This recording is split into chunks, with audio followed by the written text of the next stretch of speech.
I'd like to show you something. I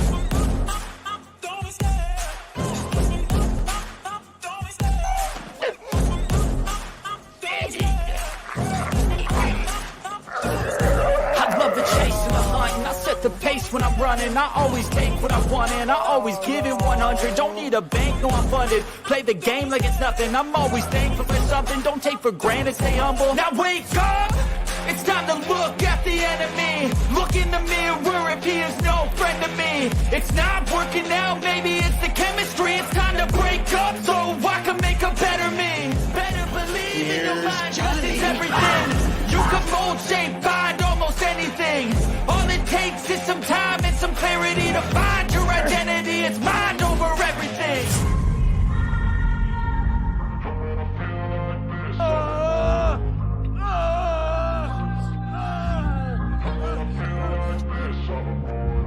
And when I feel like this, I'm immortal. When I feel like this, I'm immortal. When I feel like this, I'm immortal. When I feel like this, I'm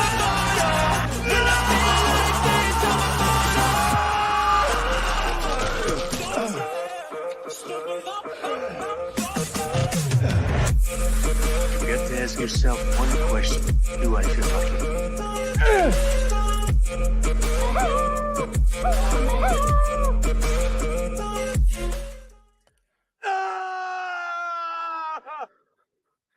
Well, good evening. Is it Tuesday? Is it Tuesday night? Is it Toxic Tuesday? How are you all doing tonight? With the 89th episode. Holy shit.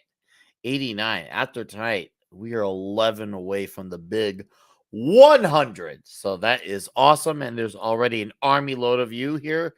No militaristic pun intended.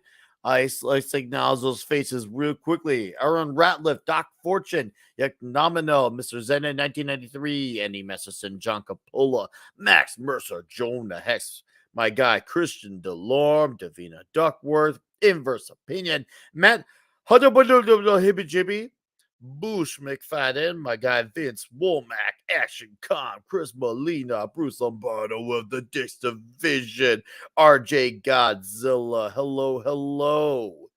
And then Christian Lauren right away, wasted no time with a Canadian $5 saying 69, huge Slayer. Thank you, Kristen. Hopefully you are well, sir. Nice to see you here. And tonight will be 800 sorts of clusterfucks, what fights and all. Let's bring in our boys here. All right, we'll start off with the engineer, the man himself. What's up, Steve Mitchum? How are you, Mark D with a C? Oh, doing awesome. Hope everyone had a good Memorial Day. You know, it's a day to honor those who gave the ultimate sacrifice. So, you know, although it's a holiday, but really it's, you know, it's kind of a, you know, I always think of it as something where you're honoring everyone. Oh, let me put my lights on here. Oh, what timely with the hat? Yeah, I got my Ronald Reagan CVN 76 hat. Yep, I was not in the service, but my parents are in California and got me this hat. So, and of course, that's kind of topical to the movie because we got that Reagan military buildup, which gets portrayed in here. But yeah, this is a fun, predictable movie. I think the one reason it works is Clint, but we'll get into all that. But yeah, I'm still clipping, so I might have one Matt appearance tonight. So, but not too many. Or maybe I'll put, or it could be. You know, there's the scene that rivals the volleyball scene in Top Gun. So you know, we'll see. Right? oh, dude, no. This it's honestly it's very tragic. Dare I say tragic that Matt's not here because this movie, like the things that the men say to each other, the things that the men do to each other, it's the best of both worlds. Matt, what the hell are you doing? Written for Matt. Yeah, get out of your little bush and slide in here, dude. Okay, go up, man. But you know what? I got you, Mark, and I got the air dude. So you know what? We'll make do and we'll talk about the wet fights and all. And it's going to be great. Thank you for being here once again. Thank you for your wonderful services. And gosh, shout out to Mark here, keeping it going and making Toxic Tuesday what it is. How Stay are toxic. you, Keto Simple himself, Mr. Dustin? Mic off.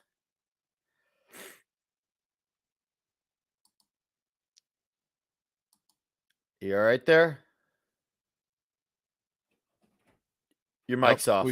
We could hear him Well, before maybe the it's show. good that Okay, yeah. okay. There No, we maybe go. it's actually good Try that you not had to it cough. off. I was You're gonna good. say, I think an alternate movie title for this would be Friday Night at Mads. Getting drunk and hanging out with your buddies, your dudes, your bros in a bunk. In a bunk. Oh, absolutely in a bunk. Yes. Now, how you They doing, talk so Dustin? dirty to each other. Dude, and they keep going. It's like they try to outdirty each other with the talk. It almost felt like the we'll just say that scene. It was like them finally like saying, "Okay, we've talked about it. Let's finally just do it." Let's do But it. yeah. Throw down. But hey, fantastic to have you here. And even though once again Mad's not here, I know guys like you will definitely make do with the wet fights and all. So yeah, thumbs up to the wet fights. So glad to have you here. And let's bring in our red shirt. Hey, Nick Weiser, Dustin, and Mark. Good to see you guys, and Great good to to see be you. here once again for Toxic Tuesday. And this one is one of my favorite. And I know there's plenty of areas to criticize, but this is one of my favorite Clint Eastwood movies, and definitely my favorite Clint Eastwood role. Gunny Highway is one for the ages. What a name. Yes. What a I will forget when I first heard this name when I was a teenager. I'm like, they just like throw the word gun and highway and just try to make gun sound like a name with Gunny. I was like, really? But I still loved it. Well, actually, because I have an uncle who was a Marine. My brother-in-law wanted to be a Marine, wound up in the Navy. And I can tell you, there's one of the reviewers that was slagging on this film on IMDb made me laugh because he condescendingly said, Gunny, for those who don't speak Marine, means drill sergeant. And I just fell over. I was laughing. Gunnery sergeant is very definitely a enlisted rank in the Marine Corps. And it's been said that even the commandant of the Marine Corps listens to gunnies. They are the next thing to God in the United States Marine Corps, from what I understand. So it's a very real rank, and it is a rank that Marines of every other rank pay attention to. Mm-hmm. So that's the role. That's what they gave Clint. They made him a gunny, and he is every inch the gunnery sergeant in this movie. Now, yes, Isn't that the highest unlisted rank? Non-commissioned rank, excuse me. I believe there are warrant officers in the Marine Corps. Somebody who knows the Marine Corps ranks better than I do can correct me in the chat. But warrant officers are and have long been a weird combination of non-commissioned and officer privilege. They're neither fish nor fowl in some ways. But yeah, gunnery sergeant is a very high non-commissioned sergeant's rank, essentially, in the Marine Corps. And they're like senior chiefs in the Navy. When a senior chief in the Navy speaks, everybody listens. Mm-hmm. When a gunnery sergeant speaks, everybody shuts up and listens. So that's what they made. That's what they made Highway. And well, we should explain what non-commissioned and commissioned officers too for everybody. Well, we'll get Tom in here probably before. Yeah. We're gonna. Bruce Lombardo in the chat says warrant officers are a straddled juxtaposition, which is basically the complicated role that I've read about for them. They're neither here nor there, and both sides look at them a little funny, I think. But yeah, it is that's for real. And some people have gone out of their way to criticize the military in this movie, and there's plenty to criticize. I can do it myself without even having served, but. But I don't think that's what this movie's for. This is not a documentary of the U.S. Marine Corps. It is not a war movie. Mm-hmm. So no, definitely not. it's not a war movie, and it's not a movie that's a documentary in the Marine Corps. So if you look at it, come at it from that point of view, you're almost certainly going to be disappointed. But there's lots to like, and we'll get into that. And we will. And I just want to say, Shaw, I did not know that, but Jonah Hex. And I haven't seen you long time no see, Mr. Comic Chat. I did not know you were a Marine too, but thank you both dudes for your service. Glad you both could be here to hang out. I am looking forward to hear your guys' perspectives on things since you guys were actually from this type of military. So that is, and he says clusterfuck is a real term, bro. That dumb commander who hates Gunny Highway was a total jackass. I see those in my time. I am looking forward to your input, Danny. Good to see you. And obviously, once again, thank you and Jonah, man. Let's bring in another wonderful man. And he's a good fella, too. I am.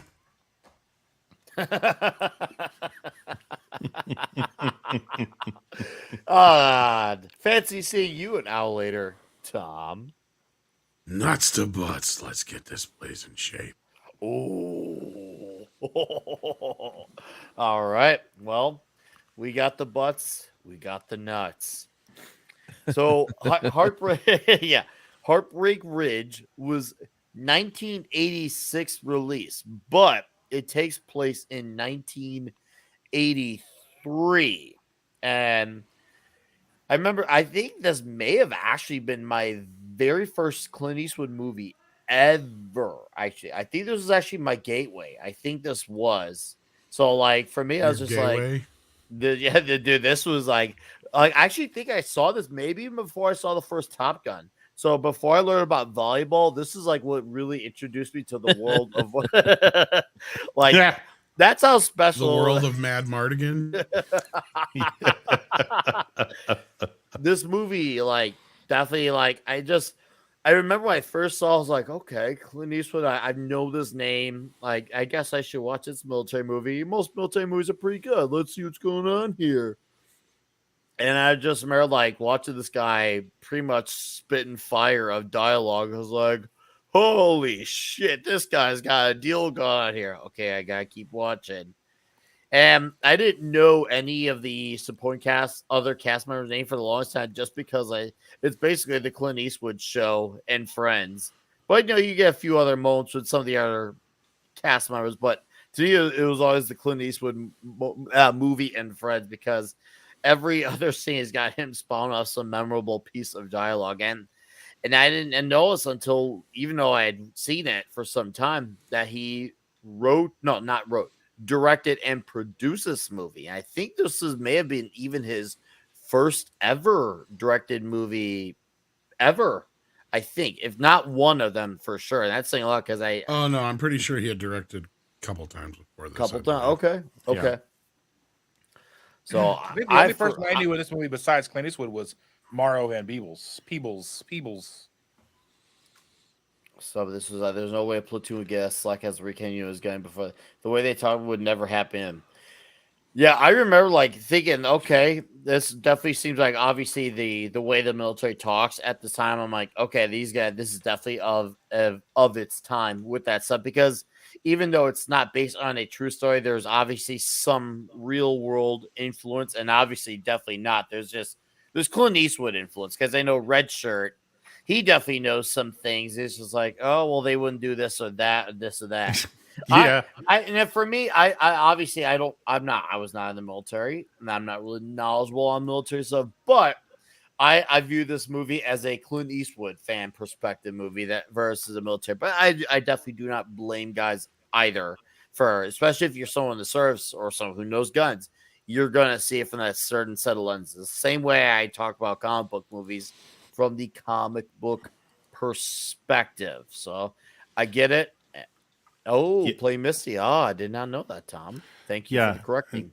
And Go ahead, Everett Richard. McGill, who played Major Powers, is the only one I recognized besides Clint Eastwood when I first saw the film, because Everett McGill was in the Lynch Dune in the 1984, I think. So he was in David Lynch's Dune, and I was one of the characters there, but I didn't know him before that. So I was like, oh, that's the guy who was in Dune. And that was about all I knew about him. Yeah. Yeah, this was very much Clinton front and center. If you notice, between if you watch like the Dirty Harry movies and they go into movies like this and then movies like Grand Trainer, you can hear his grunt, his growl, whatever you want to call it, get more like gnarlier as he gets older. He's always kind of had it, but like, and you like say if you, as far back as the 70s, and it's only gotten growlier as time goes on. I'm like, holy crap. Well, what's funny about this role, and I noticed this now that you mentioned like the way, the growl he has. I wonder if anybody's done the math. I'm sure they have. I think he has more lines and talks more in this movie than any other movie he's ever been in. Mm-hmm. In fact, he opens with a monologue. Yes. I bet that's which true. is a rarity for Clint. I noticed that this time out. I'm like, holy shit. We just got like a 2+ minute monologue from Clint Eastwood. We have never seen that in any other place that I can think of. Because he doesn't like to do those kind of things. So I was like, and throughout the film, I noticed, even though, and he, not only that, he's doing like a character. This is like the most he's ever done for like a character. Like he has the whole thing. You can tell there's a thought process to it because he's got that big scar on his neck or across his throat. So clearly the reason he talks like this is because of that scar. So something, because he doesn't ever change his voice. He doesn't sound like Clint Eastwood at all in this movie. He's doing like a Marlon Brando thing. You know what I mean? Like, yes. He's in this role, and it's loosely based on a real guy. It's loosely based on a true story. Now, of course, you guys mentioned some of it before, but it was actually an army platoon that did this, and also it had to do with Heartbreak Ridge. But the army didn't want anything to do with the movie. And the Marines said yes, and then they pulled out once they saw the movie because of, and this was my surprise last night. I had forgotten how blue this movie was. Because, full disclosure, the first time I had seen this, and probably the first dozen times I'd seen this movie, was on television. So there was only one F word in the movie then when I was a kid. You guys know what that one is. It's not the F-U-C-K one. It's the other one. Yeah. It's very prevalent in the film, because back then they didn't give a shit. They said that on TV all the time. They're just flying about it. The way mobsters say fuck in the movies, like freaking Highway flaunts F. It all the time. The FAG word through the whole movie over and over and over again in various forms and ways of saying it, in demeaning ways you can say it. But even as a nickname. As a nickname, yeah. Yes. They were calling each other that for sport. I was just like, right? Damn. That was pretty common back then, though. I was going to say that was pretty common vernacular, especially probably in the military, I would imagine. But so they changed that aspect of it to Marines. Because like you guys were also talking, I can't remember if it was before the show or at the top of the show here about, I think it was just, you're just talking about it now, about his rank in the military. In fact, in most cases, this is some of the problems I had read about that people had that were military, was like the disrespect that Gunny was getting. Yes. Was more so their problem, because they said in most cases, even if there was a higher ranking officer around, Gunny would still be the one to be saluted, or at least first, because of his Medal of Honor and all that shit. Yeah, that I was just thinking the same thing. Yeah, as you were saying, he's got the Congressional Medal of Honor, which is the highest award you can get in the U.S. military. And I mean, anyone who's got that and is alive, I mean, you treat them with reverence. I mean, it's that I did just think of that too, just before the show. My two gripes along these lines about the Medal of Honor. One, and this isn't directed directly at you, Mark. You just triggered it in me. You just reminded me. Nobody in the military refers to it as congressional. It is the Medal of Honor or just the medal. And the general says it's an honor to meet a Medal of Honor winner. Nobody in the military would ever say a winner of the Medal of Honor. They even put that into an NCIS episode. It's a recipient, and you don't win it. You earn it, or you are awarded it. Because, as somebody once said to me, the Medal of Honor is not a prize in a Cracker Jack box. Facts. Nah, dude, that's where meritocracy is priority. Bruce has a Battle of Heartbreak Ridge was also a real thing too, but again, also Army more so than Marines. But yes. Bruce has a great comment here. I was going, Bruce, nice to see you. Says the lack of respect given to Highway throughout the film pissed me off. Now, see, I see your point. However, it was necessary. And the reason why it was necessary, we wouldn't got to hear how he spit out that like rapid fire amazing dialogue of him dishing back at everyone. Without it, this movie wouldn't be a percentage of that what it was. that being said, with the whole Congressional Medal of Honor part of it, he is also, you can tell, like that's the whole point of the film, and this is one of the reasons why the Army didn't want anything to do with the movie, is the way they set his character up. He has basically been booted out of the situation he was in before. He has not gone up in rank. They even say how many times in the movie that he should already be, you know, had advanced, you know, several times over from where he's at. But then again, he's like a Captain Kirk, right? He knows where his home is. Yeah. And that's kind of the character, but he's also got himself in trouble so many fucking times. Like that's kind of the whole point of his character, is that he's, you know, this worthless drunk at this point. Yeah. Can't keep his ass out of jail.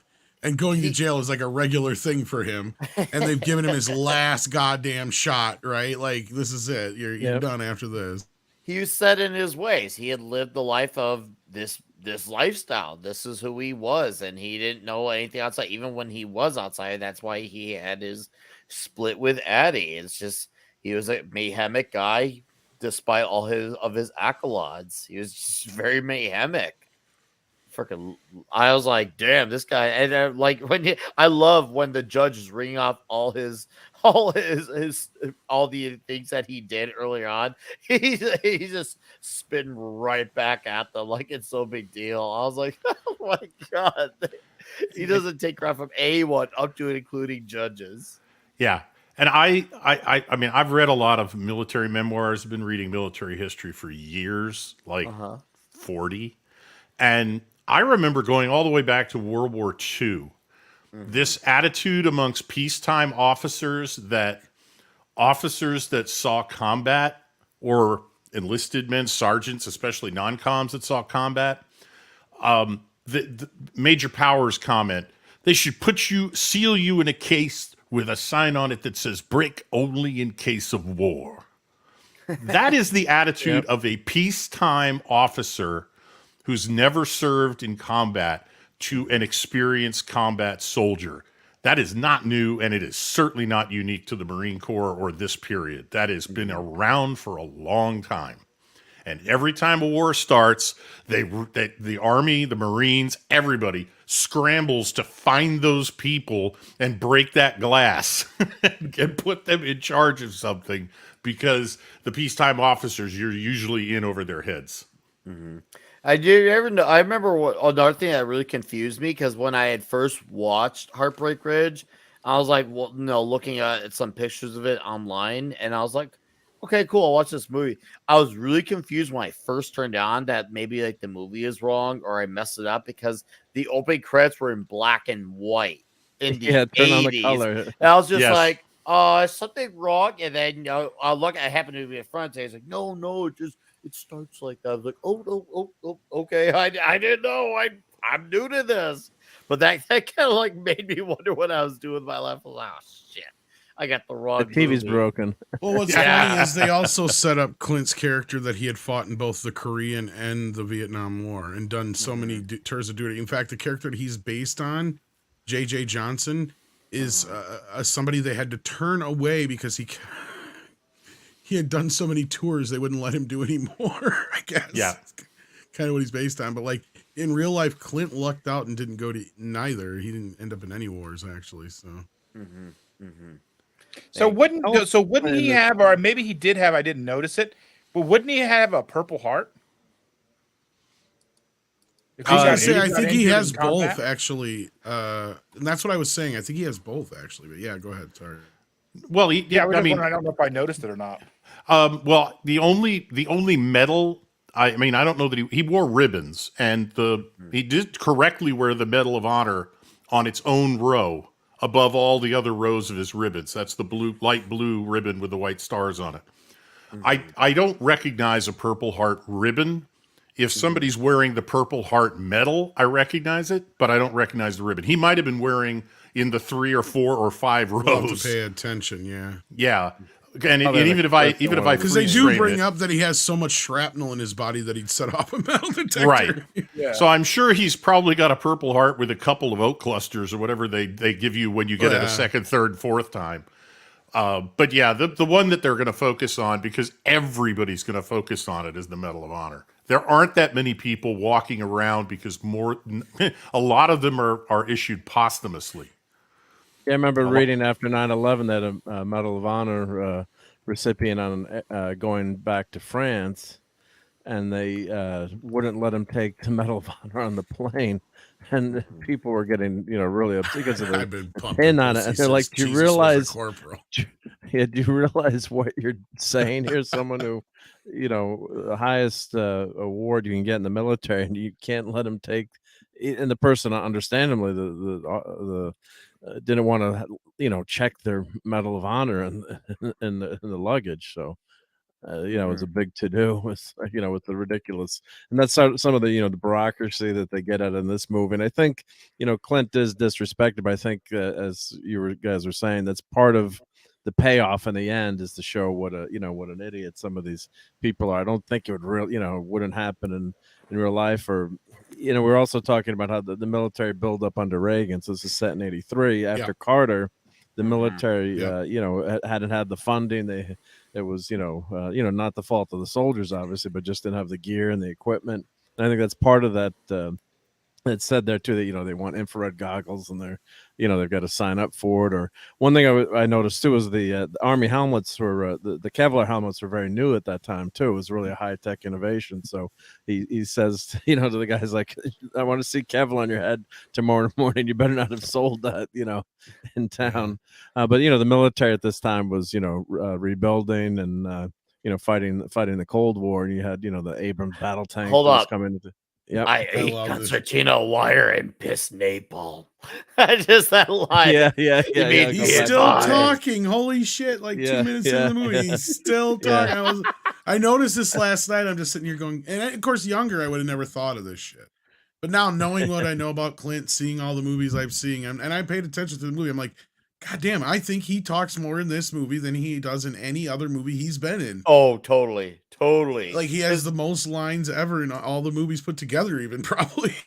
No, we've talked about before, Tom. He's really someone who doesn't want to, be so notorious for having. Well, and he's the a most little fun bit of a dialogue. braggadocio, right, or whatever you want to call it. He's a bit of this is kind of one of the more flamboyant roles that Clint ever played. Well, duh, he got in into a one sense fight.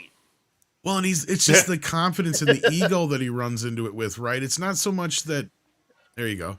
It's not even. I don't know if we can see. That's the Medal of Honor here, and is that the Purple Heart? I'm not a military person, so I defer obviously to people that serve. But if anyone can point out some of those medals, Hey, you guys in the chat, point it out for us. We don't know. I know it's kind of We're normies blurry, about but this. Yeah. That blue and white one looks familiar from a member of my family that served, and that down to the bottom row. That might be, I don't know. That might be a theater medal or something like that, or something. I don't know. But they all have a very specific meaning, and anybody in the military is going to know what they mean. So they could tell at a glance at somebody's chest if they're wearing 5 rows of medals for good conduct and clean latrines and on-time deliveries. White on either side of it. I don't know. I just looked it up. So it's just purple with white on either side of it. So just white stripes. That might be the one on the third row. That looks like right in the middle there. Yep. Yeah, that's with 2 stars, which probably means he got hurt twice. Twice or 3 times. No, 3 times. 3 times. You get the ribbon, then you get a star for each extra. I believe. I get what you're saying. Yep. Well, the throat would be one alone, probably. Yeah. And actually, they had those when the Purple Hearts were all produced for the invasion of Japan, and I think up until recently, we're actually using all the. I got a little bit better. Hang on to this boy. They actually had printed so many Purple Hearts for the invasion of Japan. They were still using them, I think, until the 90s or the 2000s. You got a little bit different look at there. We actually get to see underneath there. DD Juvat said Vietnam service ribbons were on the bottom row. I haven't seen it before, but welcome, DD Juvats. Welcome to the channel. But anyway, I was gonna say, the whole thing with like you have the Powers, the Everett McGill character, who didn't serve in Vietnam. He's a pencil pushing geek, basically wannabe. You set him up as having this jealous, relationship with Gunny to begin with. So, I mean, his disrespect comes from a place of him just being, obviously not fit for military, right? Like, because even at the end, he gets sent back to where he come from. Well, Everett McGill's major powers is the born bureaucrat. And the Exactly, army, right? and the military is full of them. Keep in mind, last I read, 10% of the military is fighters, and 90% is behind them, Right. support. There's a lot of room for bureaucrats in the Army, the Marine Corps, and any other military organization. And they act like bureaucrats. They're all the same. They are more worried about the rules than the results. Of course they are. Imagine my freaking shock. Christian with an Canadian $5 says, "We truckers adopted the term clusterfuck." Thank you, Christian, for the Canadian $5. And I'm glad to know that term was inherited well by you and a bunch of other fine Canadian How many minutes are we into truckers. this? There, he finally quit talking. I think it's more than 2 minutes now. I'm watching Yeah. this. Oh yeah, and as far as that goes, if you've ever heard the term Charlie Foxtrot, that's the polite language version of clusterfuck. Because that's CF in the phonetic alphabet. Shit. Damn, Andy. Or anyone know what snafu? We got a lot of military Yeah. people in the chat. So snafu. If I want to put it in the chat, but situation normal, all fucked up. Yep. So that's I think that's from World War II. That I seen expression. Andy Yes. said this movie got him into military. In the chat. Yeah. Wow. Shit, man. I mean, if you have an actor that you like and then you see him kicking ass doing military stuff, yeah. I mean, that's a recipe for success, dude. Recipe for success. What do you think? That's over your goddamn color ribbons. I'm waiting for the line. Oh no! He says we don't give goddamn discounts. And he says that's too bad. Your old woman, your old lady does. Well, and here's another reason why I think it's kind of, I'm not saying it's okay, but it's kind of the reasoning as to why he's treated the way he is. He's used his military Goodwill. background to get himself out of trouble so many times too, right? Yeah. Yes.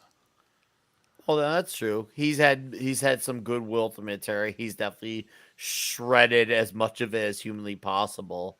Yeah, and also, as you said earlier, the bureaucrats once again are more concerned about the rules rather than the result. And he is obviously the complete contrast with, I want to get us to the finish line. He wants to make sure his men make it because he wants as many of his men to make it back home.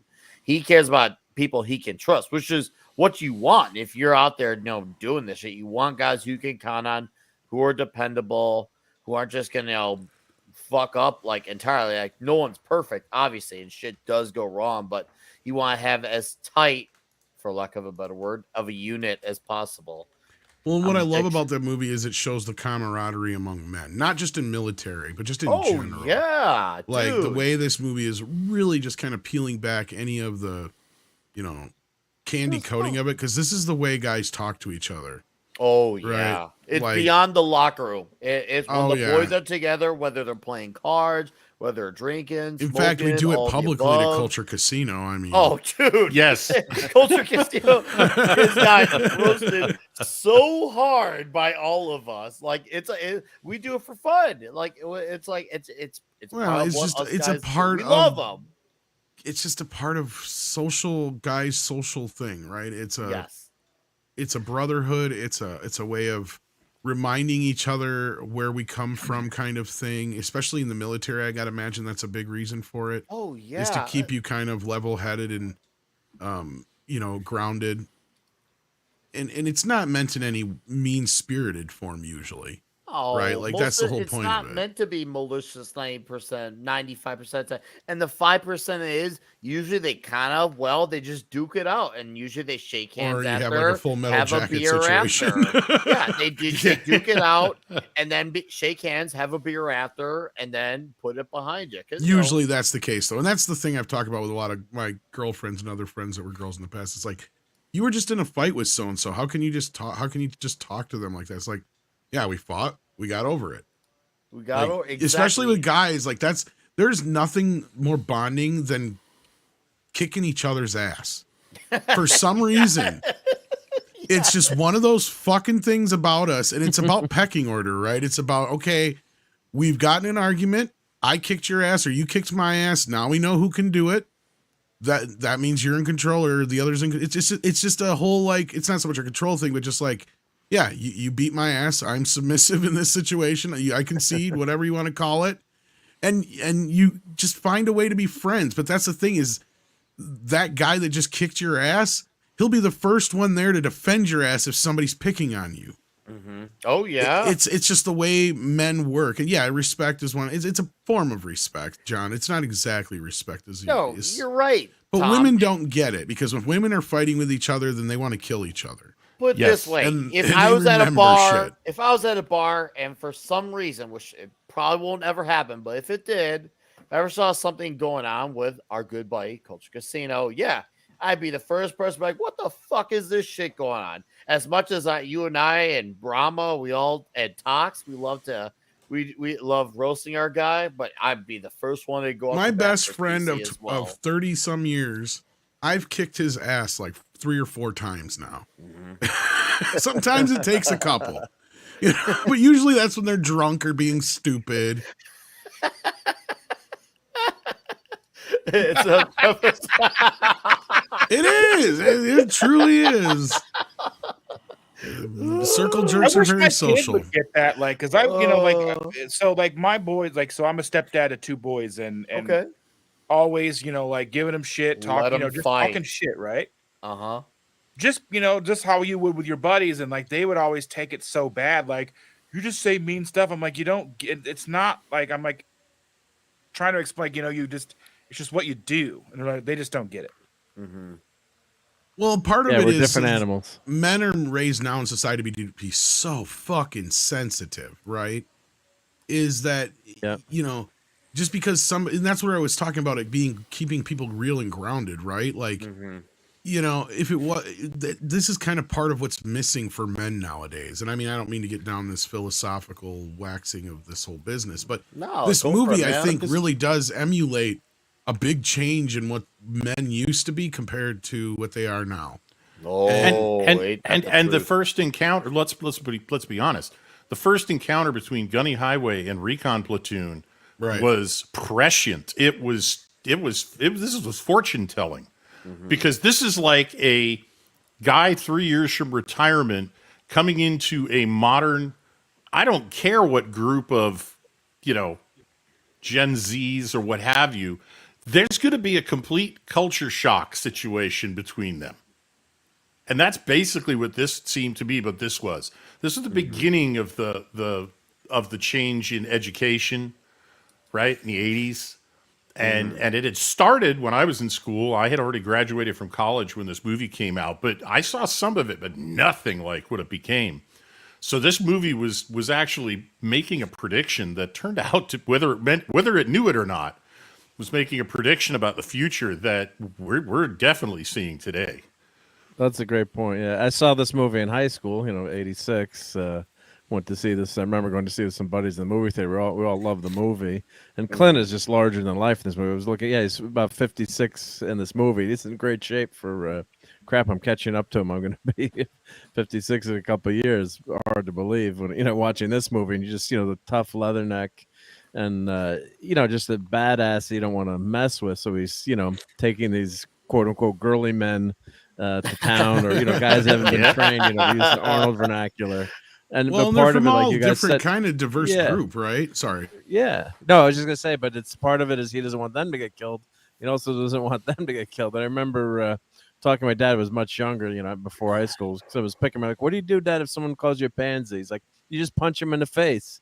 That was my dad, was old school, Or you say something back equally as clever. No, he told me you punch him in the face. Wow. So like my dad would he was in the Swiss Army. Wow, that I can see. But he was always causing trouble, my dad, in the Army. So he was in the back of one of the troop transports one time, and it's pitch black because no one could see each other. So he punched a guy in the face that he didn't like.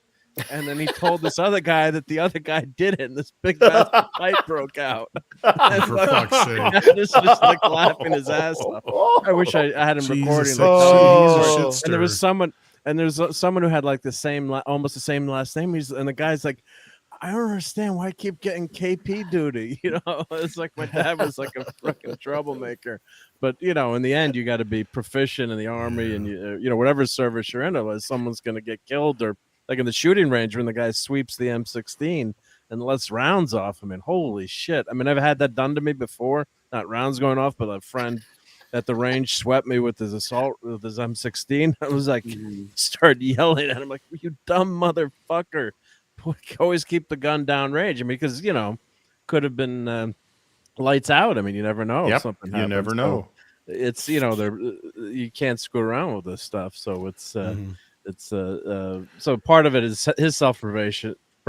Part of it is just being a badass and getting these guys in gear. So in some ways it's even better than, I mean, I love Stripes as a comedy, but I think the training part of this, even though maybe it's not as realistic, it's just his character is just it's not, I'm not trying to compare him to Sergeant Hulka, but in some ways it's similar. But I just like the Clint, his character, just he's just so badass in this movie. Well, supposedly this is Gene Hackman's favorite Clint Eastwood movie because it reminds him of when he was in the Marines. See, I forgot about Hackman being in the Marines. So we just missed a very essential scene, because obviously it's what led to when originally Corporal Stitch Jones and Clint met on the bus, and when they met on the bus, he left them behind at the restaurant, took off with his ticket, and he comes out of the shower all singing, dancing like he's like Michael Jackson and shit. He opens the eyes and he realizes, oh shit, damn it, I left. Well, there's another piece in that scene that you don't really notice at first until later, if you think about it, and that's the magazines. Oh, yeah. Dude, I saw. And this whole thing with Clint, like, clearly trying to figure out how to connect with a woman, because of everything he's gone through in his life. And I think that's just very, like, because it's very cool because it plays out with his whole relationship with Marsha Mason, and of course, at that time, even at her age, she was still pretty goddamn hot. But she was, and she played his ex-wife perfectly. Yeah. Oh yeah, it made you feel like she was. Well, even imply that they're high school sweethearts on top of it all. But yeah. No, she made you feel that shit. But there's one great line we'll highlight at Weekend Buds where he says, "My name's Gunnery Sergeant Howie. I've drunk more beer and banged more quiff and pissed more blood and stomped more ass than all of you numbnuts put together." I was like, holy shit, this fucking guy. Well, he's trying not to get his ass and get in a fight in jail. That's what he's doing. He's talking his shit. Right. And when he meets the new boyfriend of his ex-wife, Roy Jennings, I remember thinking, wow. Of course, he seems like a guy who's an absolute tool. Of course he is, but see, it's just like right away not be about his shit. I was like, yeah, he ain't gonna mess with frickin' Highway. Not a chance in damn hell. Actually, I don't think Jennings is smart enough not to mess with Highway. I was gonna say, I'm surprised they didn't have more to that. Honestly, he just kind of disappears. Wonder if that was a deleted scene or something. I wonder if there wasn't more, because, like, he has this thing against Marines, and it doesn't really, outside of him firing Mario Van Peebles' character right after the whole confrontation, it just kind of goes out the window, and he just disappears from the movie at one point after she gets cramps, and he's just gone. It's like, he asked her to marry him, though. They bring that up, but there's like nothing else with him. Like he doesn't show up again in the movie. He becomes irrelevant, very relevant. Yeah, really quick. And normally he'd be like the antagonist through the rest of the film. And of course, the actor there, the name I just God, Mario, or whatever his name. Well, maybe the guy playing her boyfriend. He doesn't look like an alcoholic guy that would like pick up. Swensen's he's a tough guy too. Yeah, he is. Well, that's what I'm saying. So. I can't believe they had. That was what I was trying to get to. Sorry, but I can't believe you had Bo Svensson in there playing his antagonist in the movie, and it goes absolutely fucking nowhere. There has to be a deleted scene where he kicks the shit out of him. Oh, I know. Yeah. Because those two, like you just said, you've got two action guys in a movie. Mm-hmm. And those who don't know, Bo Svensson, he did the sequels to Walking Walking Tall. Tall and all that kind of stuff. Yeah. When he was Before Buford The Rock. T. And what was the other Buster. army movie he was in? Dude, they got rid of his name for the Rock shit. movie. Oh, He that was pissed in me off. Inglorious Bastards. Yes. No, that was later, but I meant before this. Wasn't he one in the 70s? I'm gonna look him up. Yeah, no, was it it was a Wild lot of Geese or one of those or something like that. One of those like Dirty Dozen ripoff movies, I think. That's quite a few of them. Man, I gotta think on that. Delta Force. He was in Delta Force. Was he in, before okay, this. Delta Force. That's what he was in. Okay. Yeah. He was in Chuck one of Norris them. and Lee Marvin. Yep. Dude, I can feel freaking bullets sweating off of Eastwood. It's like it's like a Chuck Norris effect when you just see him standing there. You just know, like if I just went to a bar and I just saw not knowing who he was, like, okay, that guy will absolutely kill everyone in this room. And Yeah, don't fuck with that guy. And he won't. He'll brush it off like he was just, I don't know, brushing his teeth. No pun, it's just like it would just be no big deal for it. It's just what he does on a Monday morning type of deal. But yeah, I feel like my favorite relationship. Drop your cocks and grab your socks. He's in the breeze at 5 minutes, and I love man, his. you said 600. It's and notice how it's like 5 o'clock in the morning. It's bright and sunny. I don't know how to tell time. Yeah, I know. Or the few flaws in the movie, which of course I'll forgive, but it's just so funny to see how it's so bright and sunny. It's 5 a.m. Yeah. Look at how They long want the to get up at shadows 5 in the are. morning to film it.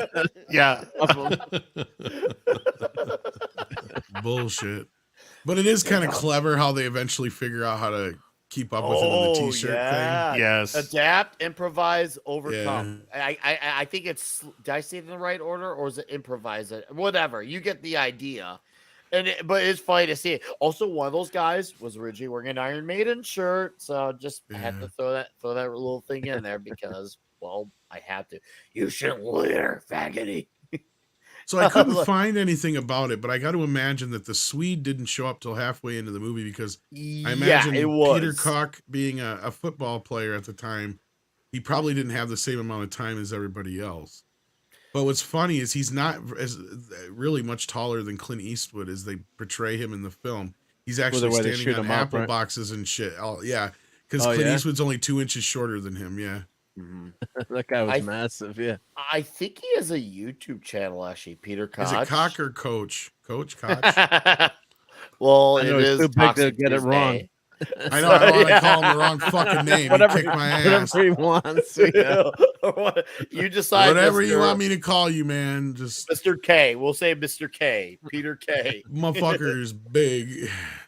Oh God, yeah. That's a great cadence here coming up with the guy. He asked for the cadence. Yes. Yes. Right in front of Head that full of pussies and a mouth full of ass. Head full of pussies and a mouth full of ass. And those, dude, that's seriously, Mad Margaret would be sweating freaking bullets. Those are 80s shorts, y'all. Dude, Those are 80s shorts. And this is once again. I wore those shorts. Yep, I have pictures. Slow of me and wearing shorts steady. like that, yeah. Slow and steady wins the race as they're all trying to run their asses off, and then they're like, he's just going nice, steady, smooth. It's just like I love that. They're like, oh damn it, old man. Well, you gotta imagine after a few days without having shirts on doing this shit, they all gotta be sunburnt to hell. Oh yeah. Yeah. Oh yeah.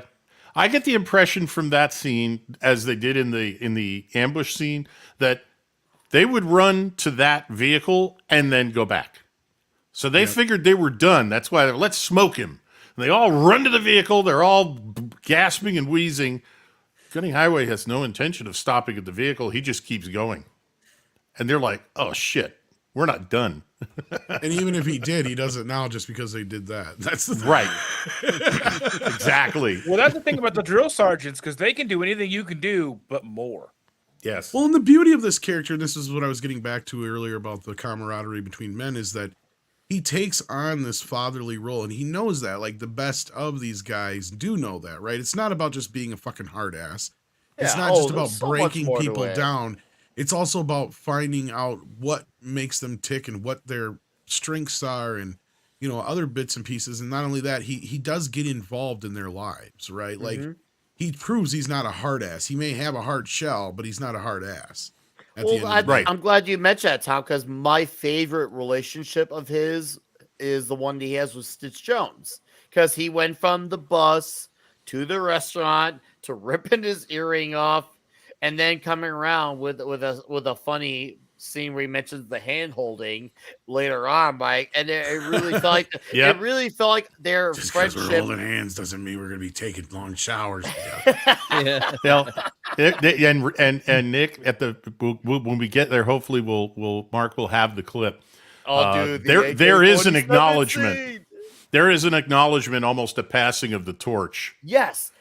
Thank you, Richard. Now is where I was gonna pretty much complete it. That's where I love it. You really see him come full circle with him the most, because that's the guy who he started off with and now led to him at the near end. Yes, absolutely. Imagine that character growth. The character is not perfect. Well, it's because he sees how kind of a leader he is with these guys, right? And he knows he's the Bill Murray, right? He's got to break this guy down, but also get him to respect him at the same time. Right. It's not just about breaking him down and making him hate, because if they hated him, they have every opportunity in the world to get rid of him. In fact, we just saw an important scene we kind of just talked over that comes back later with the whole shooting of live ammo at the guys, right? Yeah. Which when that one other guy comes in to try and nail him with it, and he's like, I don't know what the hell you're talking about. It's like, I thought you guys hated him. And they're like, no, or whatever, how they respond. But, Don't you want to go back to the way things were when nobody was fucking with you? Seems like nobody's going to fuck with us now. But that's what he did. He gave him some confidence. Yep. He treated them like actual people and not just fucking, guys that are just there to be beat up on by the other guys that aren't recon or whatever. Well, that's the whole point of it to begin with. You said it best, Tom. He's got to figure out their personality, what makes them tick. Where are their strengths? What are their weaknesses? He wants to know them all individually. He's practically raising them in a way. I mean, that kind of like a father's type of element. You said it best with all that. Yeah. He needs to get to the root of all of them to see what makes them them, because that way he can then transform them. Because the less he knows, the more that hurts him in the field of battle, because he comes back to his line of adapt, improvise, overcome. He can say, okay, you're doing good here, you're doing bad there. Let's work around that. He needs to know that. That's communication. Well, he's the only one taking this shit seriously too. Yeah, because Powers, his whole thing is he's just playing military. He's like you said, he's the bureaucrat pretending to be, this fucking military hero. Hey, so was he like a big time football player? Yeah, he was a football player in the Marines. Yeah. Yeah. They're making fun of him. Yeah, get into the position. Yeah, and I forget what the guy's name is. The one who had the malfunction with the rifle and wound up having to run all the way around the platoon all the way back. What's his name? Mm-hmm. Well, that's the guy from Bosom Buddies, isn't it? Or no, it was in Facts of Life. What was that guy? I don't remember, but he was in. He was in One Crazy Summer. I do remember that he played. Yeah, a brother in that, and he's been in a couple other things too. Guys, we got the best scene here coming up here. Oh yeah. Where he fights the Swede, and this is the first thing that really stood out to me, because they sing that no more, no more, no more, and then the Swede shows up. You're thinking, oh, this is gonna be interesting, and frickin' Highway just fucking tears them apart instantly. And thighs to make mad. Oh, dude, I could feel mad sweating. Oh my god, look at that shot. Yeah. Oh, you got that shot on purpose. Oh, I did that just for Matt, and he's not here. Yeah. Oh, damn. Well, while we're watching Clint Eastwood about to kick his ass, we got two more super chats. Christian with a Canadian $10. You generous son of a bitch. What the civilian world doesn't understand about talking trash. Soldiers and men have evolved language to different meanings. Oh, dude, well said, Kristen. Yeah, I could call any of my friends douchebag, cunt. Well, not just that. It's like we're all cool. Part of it is also weeding out, I hate to put it this way, but the fucking pussy out of a guy, right? You have to have that shaken out of you, because when you're in a situation, especially like guys in the military, And that's kind of what this whole movie's about, right? Is that he wants these guys ready because he doesn't want to get them killed and he doesn't want them to get him killed. If shit were to hit the fan and they have to go on. He needs to weed out the weak, basically. Well, not just inside of them, though. Not so much weed out the individuals, but weed it out in them. And that's kind of the whole, like I said, with the whole pecking order and how things work with men, is you have to be able to face life. Because you got another guy's life in your hands. You fuck up and people die. Yes. Right? Like, that's the thing. And guys think about that kind of shit in general in life. So, like, in military life, even more so, I imagine, because, this guy's supposed to have your back. You got to have his back, too. Or this doesn't work. Yeah, you have to be a team. Otherwise, everything could go to shit really quickly. And if your guy is not up to snuff, he's going to start going, I can't do this. I got to go to my safe space. When you're in the middle of some gunfire, like, what are you going to do? You My microaggression. Yeah. It all comes down. It really comes down to trust. You have to trust them. They have to trust you. Or you're not getting out of that shit alive, man. Yeah, you don't even have to necessarily like each other, but you got to learn how to work together, whether you like each other or not. Liking each other or not is irrelevant. Obviously, it's better and great when you do, but you got to learn to get through things. You got to learn to work together and put the bullshit back behind, because at the end of the day, most of the bullshit is just that bullshit. You're facing the greater battle right before your own eyes, and that's what you really have to exactly. No safe space in a foxhole. The foxhole is about as safe a space as you're gonna find, buddy. Yeah, I've read, I don't know how many times I've read about two foxhole buddies that stuck together through thick and thin in combat, detested each other personally, wouldn't sit down and have a beer in a bar without starting a fight, and when one of them got killed, the other one was a zombie, and they didn't like each other. But they relied on each other. And that's what mattered then. Oh, facts, dude. Pinochet's helicopter tours for $2. How's it going, Pinochet? It's been a while. So Son E5 lose a pistol grip, 12 gauge behind him. I think we're laying down some military facts there. I could tell you, but I know we missed a funny scene with the we saw it, but the AK-47. That was such a recognize that sound, which is good. That's smart. Is the AK-47? It has a very distinct sound. Yeah, this is an AK-47, the preferred weapon of your enemy, and it makes a very distinctive sound when fired at you. So don't forget it. One of my favorite sounds. I've never had it fired at me, but I love firing. I love firing mine. Oh, nice. I like that. Send out a search party for your testicles. I like that.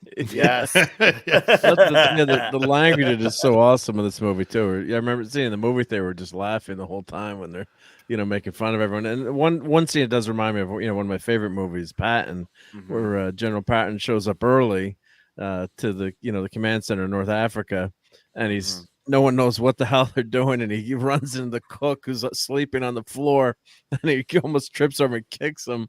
It's like, what you're doing? He's yet Patton starts yelling, "What are you doing?" He's like, "Well, General Sir, I'm just trying to catch a wink of sleep." It's like, you're the only goddamn man in this outfit who knows what the F he's doing. Get down there and get back to sleep. Yes. I'm paraphrasing, but can you imagine going through being the writer of this movie with all the dialogue that was come up with? You had to have maybe gone a little bit inside the Marine mindset to get, because this dialogue, the fact that whoever wrote this just came up with all the shit that they came with. I'm sure there was a lot of that was improv, especially from Eastwood. Obviously, he bleeds that mindset with the dial, but just imagine writing this stuff and just think of it I'm going to talk about, breathing napalm and spitting, whatever. Can you imagine, calling people fart holes? I'm just how do you just come up with that? How do you just come up with that shit? That's got to be wild to do. Okay, yeah, I'm just gonna say he pisses napalm. That's it. And I bang more quiff. Yeah, that's it. That's gonna be the dialogue. Calling someone an agony, because I'm not inserting the F in that. I'm just how you just do that? Damn. Also, I've always watching this because I don't want to call it exactly an action movie, but even though there's a bunch of big action towards the second half, but it's not exactly the most serious movie ever because of the dialogue being funny as shit. But it's not exactly a comedy movie because it's meant to be guys dishing back. I've always been trying to figure out what do you call this, like a blended genre? What do you guys, Tom? What do you call this movie? If you're this is an action comedy or a drama, like it has. It's funny you asked me that because I was going to bring up earlier how we've mentioned Stripes, we've mentioned Full Metal Jacket. Yes, this is probably somewhere in the middle in their genres. Those are more distinctive in their genres. Yeah, this is somewhere in the middle, but it actually handles the final act better than both of those films. Agreed. Because it's earned. It's more earned in this movie. By the time we get to that point, we want to see these guys to work together and actually in a skirmish together. And with Gunny, it's like this is his moment because, like you said, they're 0-1-1. Mm-hmm. And this was something at that time that really bothered men in the military, veterans. Vietnam was a kick to the ass. Oh, yes. I can imagine.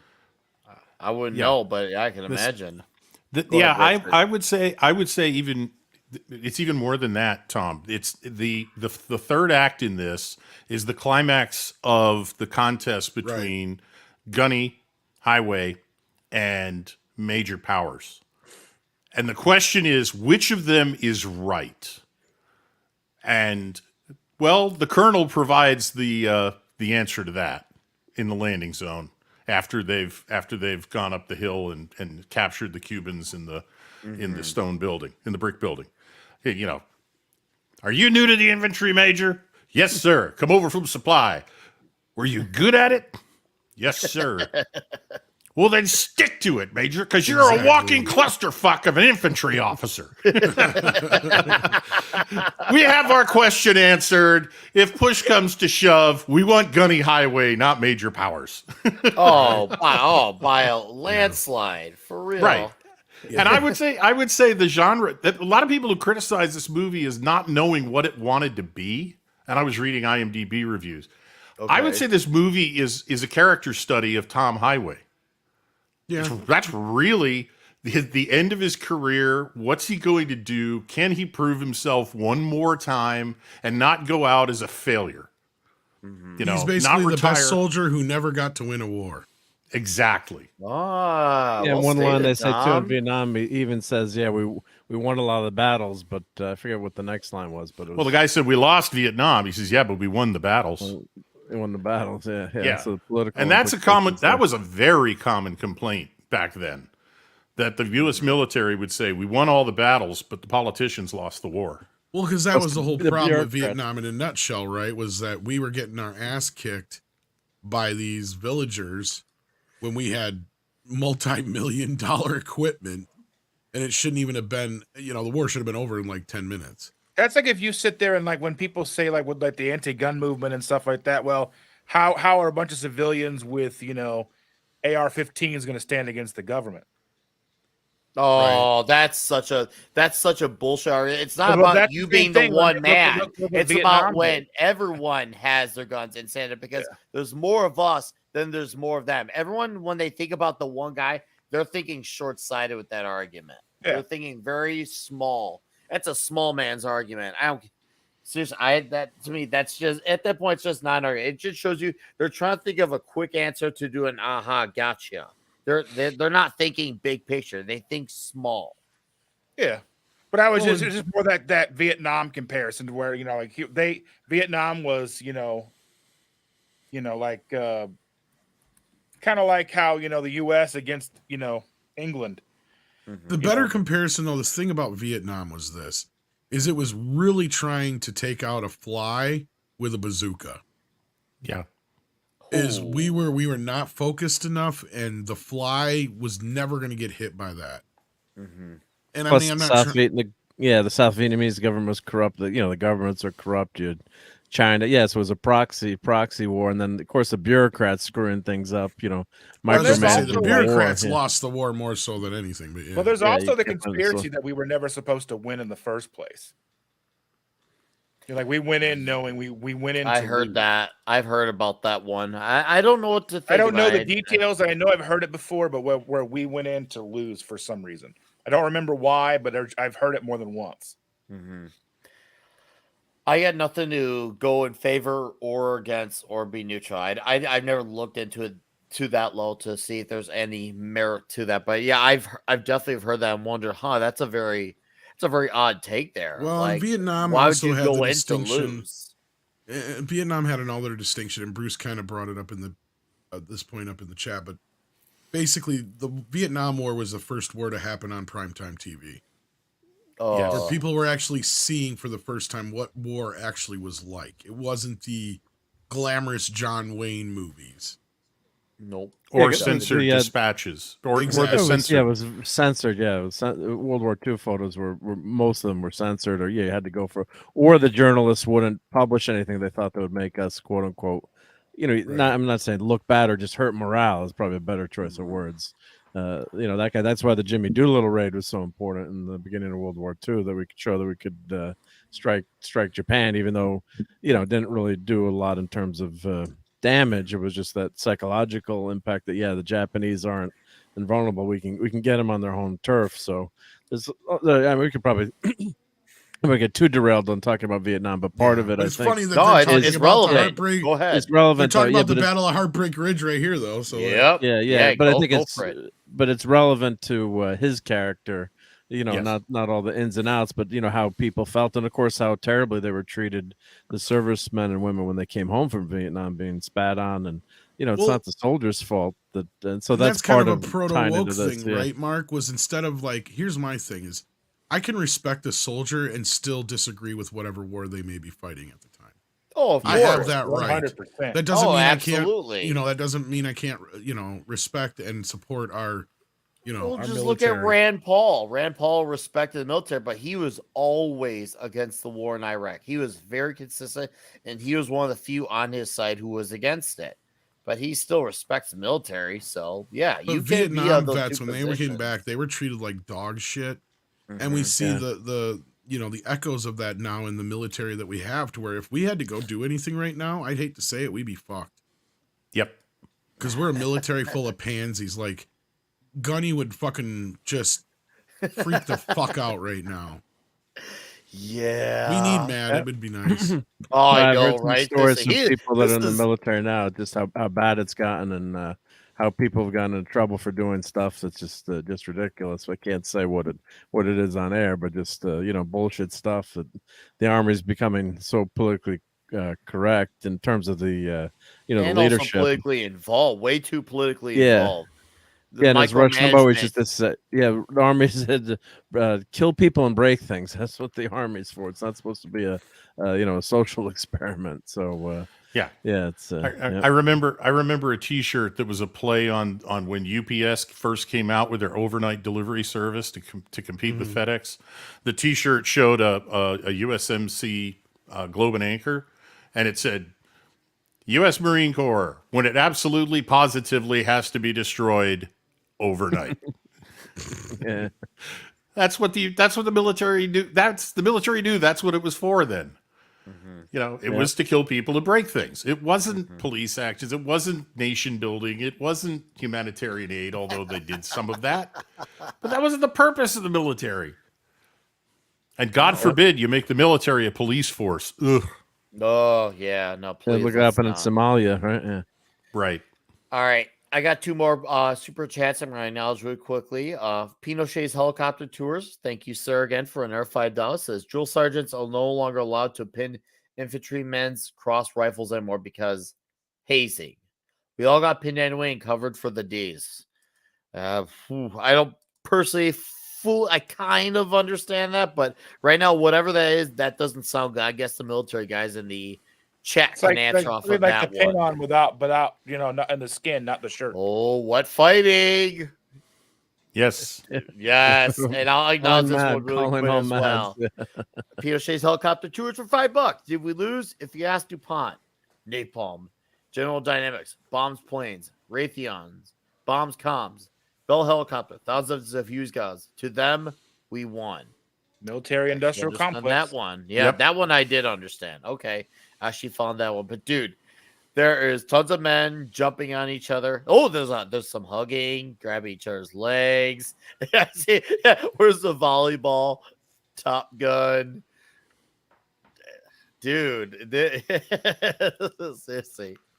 Where are you, Matt and Gary? Seriously, guys, this is a defining moment for men right here. Come on. Oh, look at that. They didn't even see they outdid Rocky 3. One, because there's more men. A, B, it's a bit muddier and browner. So they dragged each other through the mud, as I say, and played with the boys.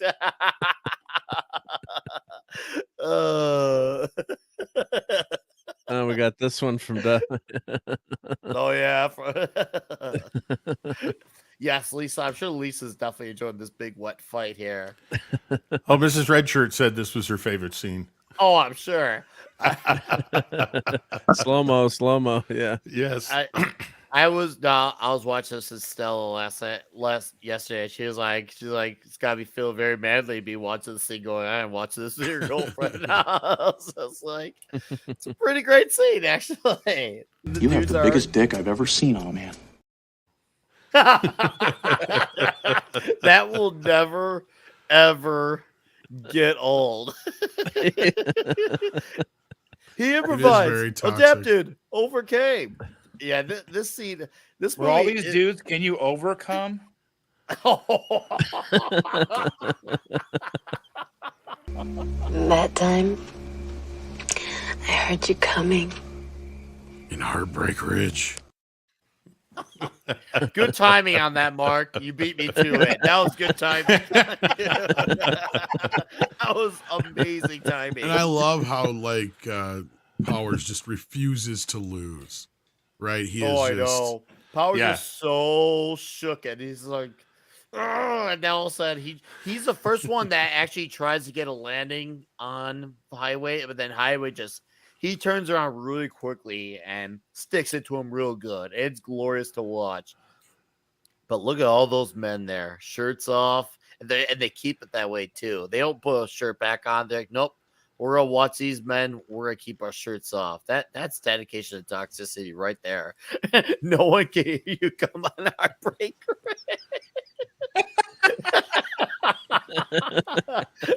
That's the chat of the night, I think. Yeah, I think that wins the internet. I think that wins the internet. Give Powers the credit. At least he does his own dirty work. Yes. You guys. And this one definitely got the chat going with all the comments. Of course it did. Oh, I don't know how you're a top. Yeah, common nerd, dude. That was will not undercome. Yeah, you can't undercome here. Yeah, it's definitely nothing but overcoming. Look at. But they were sore the next day.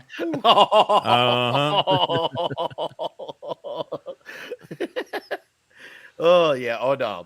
Powers. He definitely gets his shit kicked in it, and it's glorious. But at least he stood up to him, though. I mean, at least he didn't bitch out and run away. Yeah.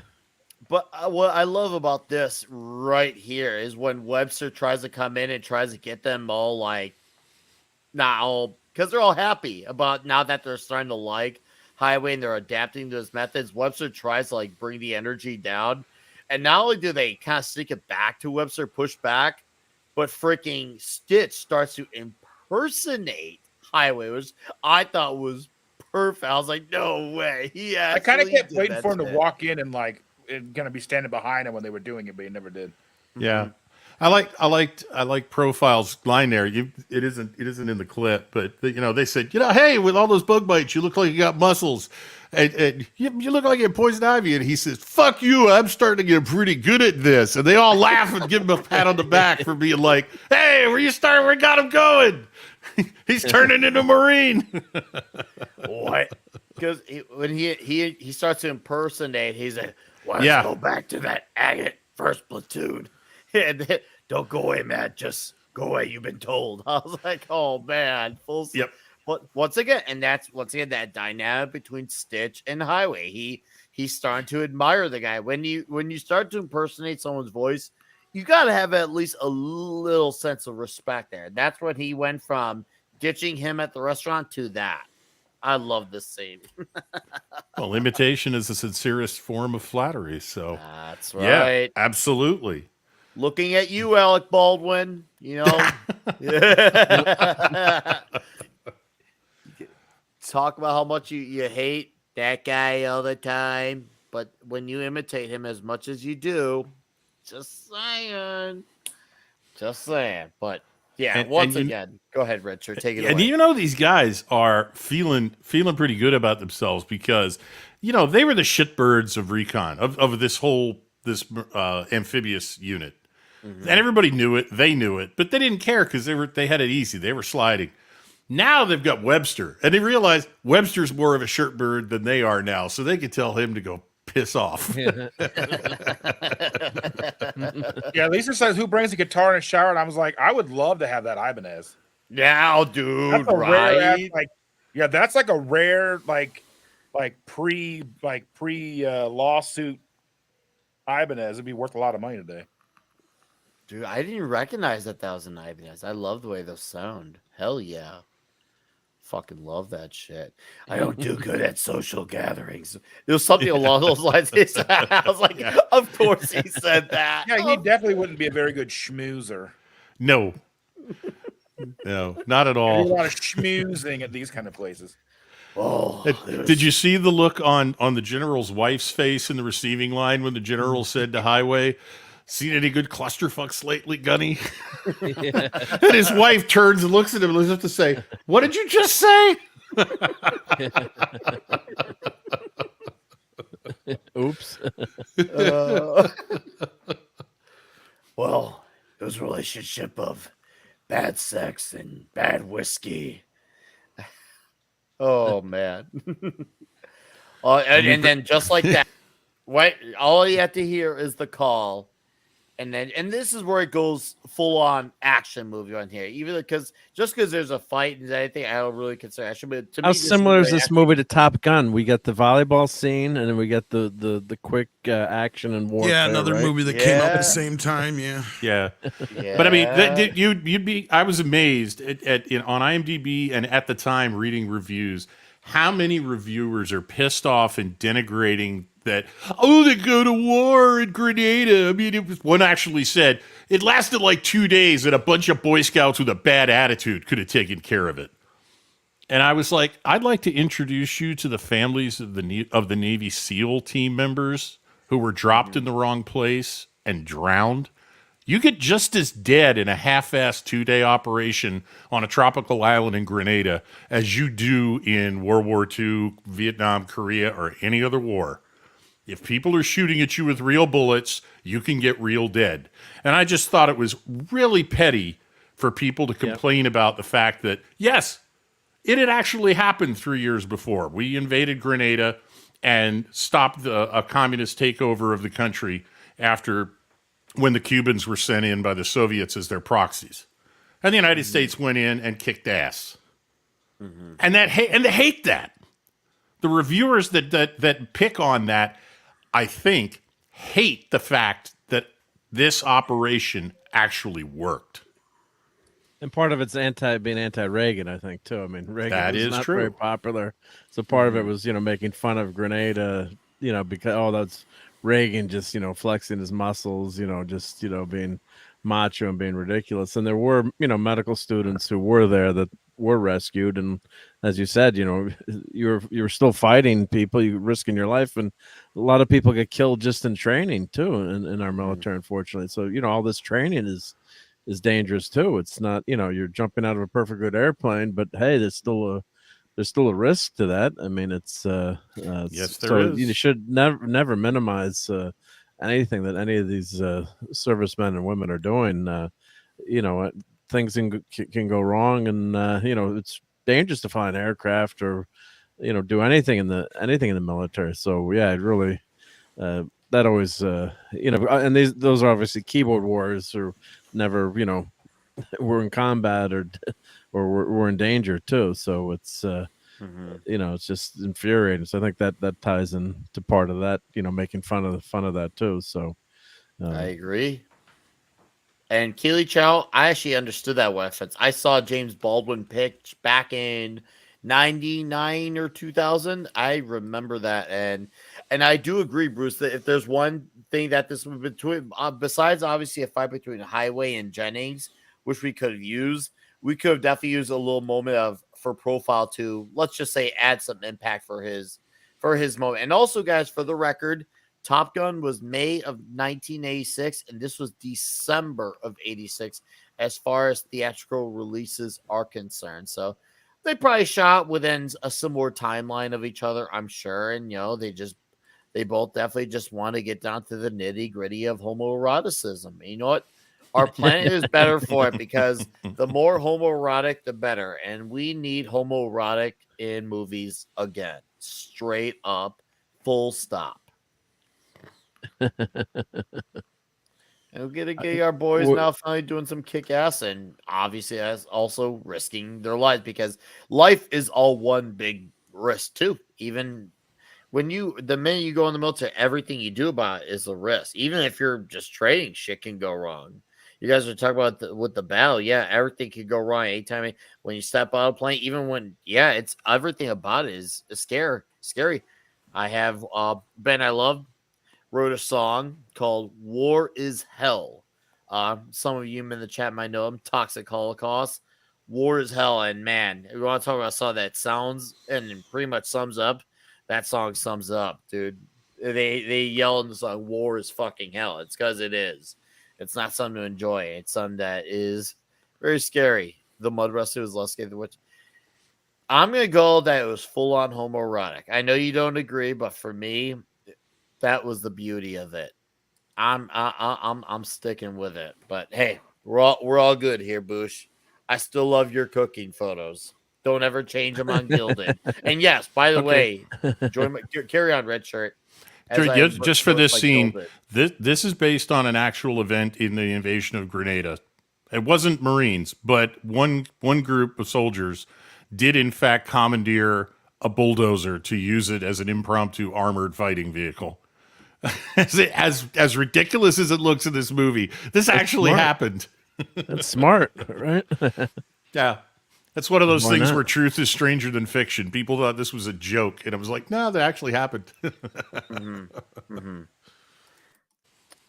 And that fits in perfectly to Gunnery too, telling the guys to adapt and improvise. It was a silly lesson with the shirts, but maybe it wasn't, right? It taught them how to think on their feet and how to act and be prepared, right? So there's a lot of training, and then when you talk to people, you see how they're trained. They just react really well. Whether it's a fireman, a policeman, a soldier.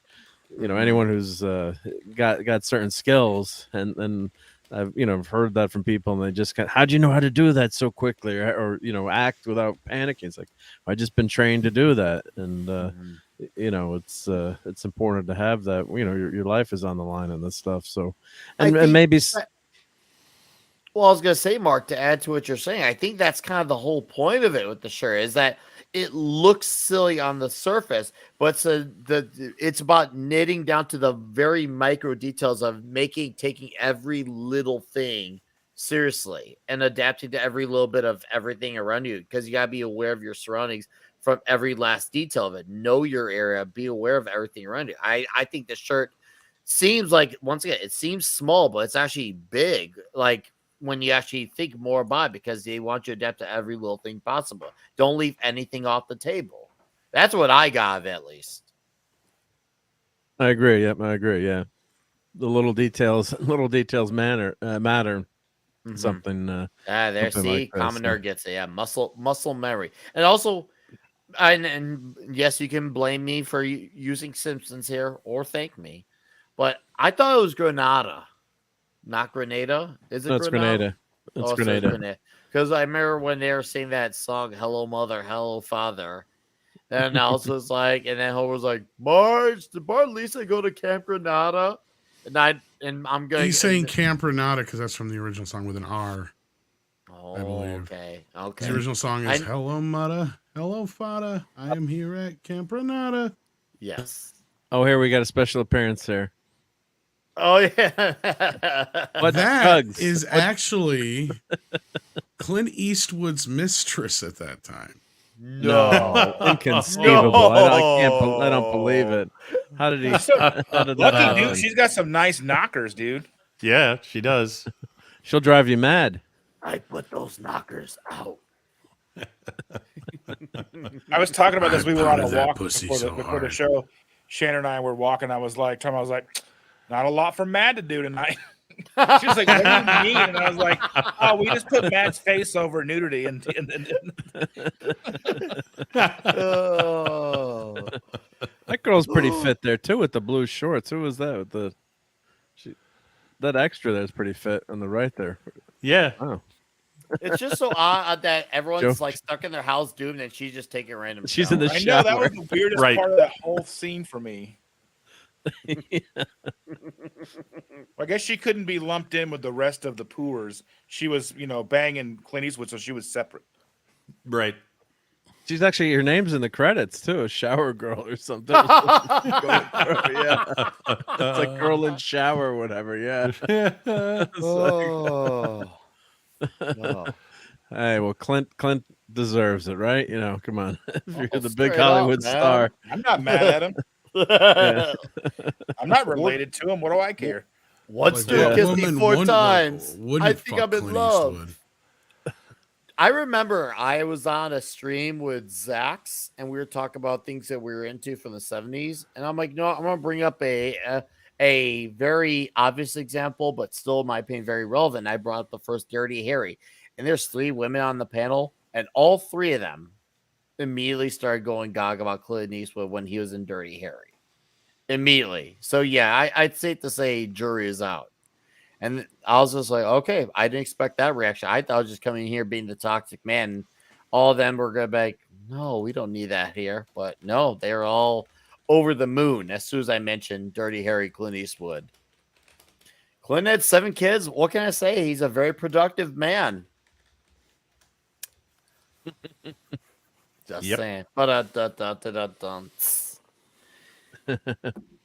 it's Rebecca Pearl, student in shower. Here's her IMDb. How big was her profile? Just shower girl, and that was it? Yeah, let's see. I think Shower Powers girl. is hot. I think Powers is hot for you. What was she was in Savage Streets. Oh, Bachelor Party. Oh, Ooh. that makes sense. See that? Oh, it's like Heartbreak Ridge Bachelor Party. That great. Yeah, so not Knight Rider. No, there's a profile. Yeah, there we go. All right, so not bad. Yep. All right. More in some depth than credits. my IMDb, so Oh, whatever. Not the lengthiest career, but not the shortest either. So okay. So there's some steadiness there. Well, she worked with Tom Hanks and Clint Eastwood, 2 of the biggest actors of this century, right? I mean, so not bad. No, it's a plowed resume. Have we done Bachelor Party for Toxic Tuesday? Not yet. I think I asked that. And yeah. No, we have not done that movie, and we will. Rest in peace, the donkey. Oh, yeah, yes. Oh, poor donkey. I love this where they obviously get stuck in the home, and we got Jones, and he once again, besides him improving his relationship with Highway, you see him get his act together and the nitty gritty of all things, and you see these guys once again.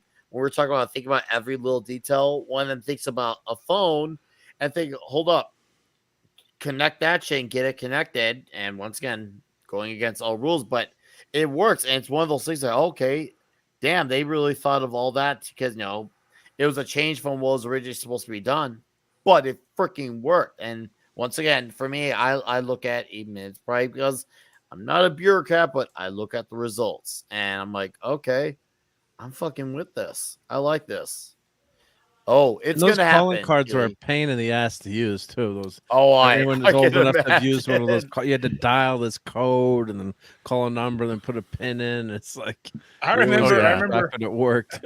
I remember doing the Pepsi challenge or whatever. It was like trying to taste the difference between Diet Pepsi and Diet Coke. And I remember like when you did it, at the grocery store, they give you a 5-minute phone card. Like, who are you going to talk to for 5 minutes? 5 minutes, yeah. Your lawyer. I was like 17. Hey, back then that was a lot. Well, that's I remember 10-10-220, dudes. Well, Mark, Or 1-800-COLLECT. Mark, 1-800 call 8. You call 1-800 call ATT Call was the one I used. Oh, they You're sucked. on vacation. They all I don't know if sucked. that was the same or if that's not, but I remember that sing along song. And it was they're like, oh, it's so much easier and affordable. It's like bullshit. All you used to have to do is call the operator by hitting O, say I want to make a collect call to this number. Okay. And it was like $5 usually for that at the most for like the first minute, and then like a couple bucks each minute after that, if not. But at that point, you usually, when they said, please say your name at the tone, you're just like, Mom, I'm done, come get me. Right. We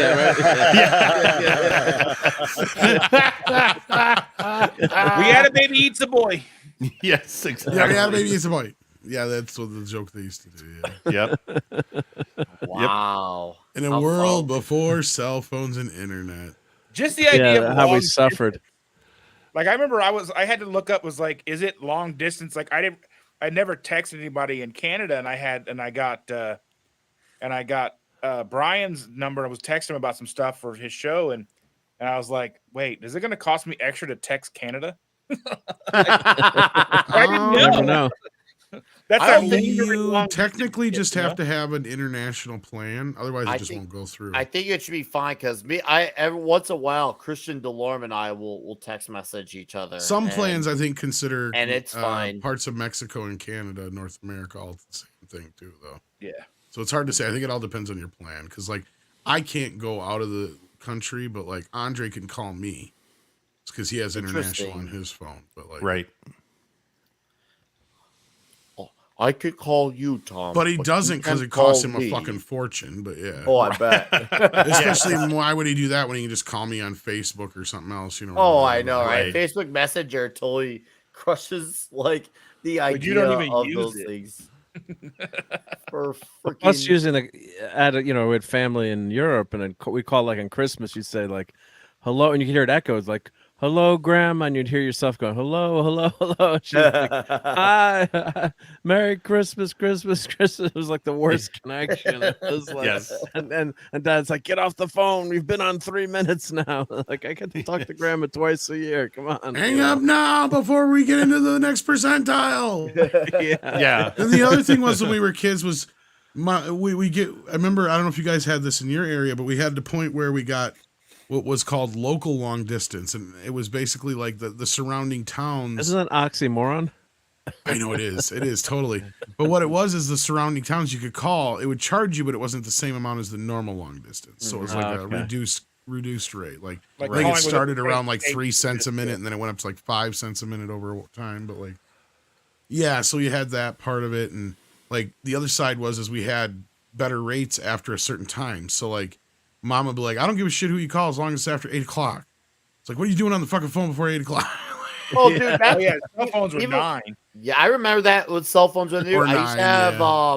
What was the company I had at the time with my first cell phone? I think they're called US Singular. Cell phones had that for a while too. I remember that the prime time shit after 7 or 8 p.m. Yeah, I still have my Singular when it got bought out by AT&T. No. Back when you used to have to count minutes on your phone. Oh God, I hated that. And you had to know whether you were calling after 6 p.m. That's what we were just talking about. Exactly. Yeah. Oh, I did that in cellular, and that sucked. Call billing sucked. Oh, AOL. When you had we used to pay for the internet per minute. Minutes, by the minute, and also you had to unplug your wired phone so you can use the internet separately. My sister would always pick up. Oh, I wanted to metaphorically kill her. I'm downloading a game. It's going to take 8 hours. It's a 1.2 megabyte 3D file for a 3D Mech Warrior game.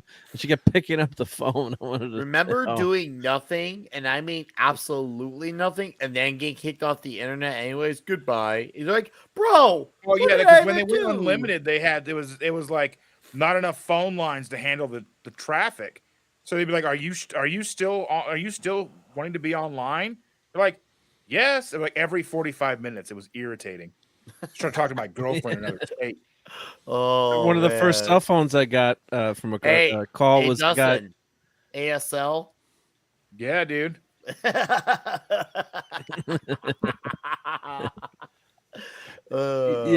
One of the first cell phone calls I got was in college, and the guy was a comedian.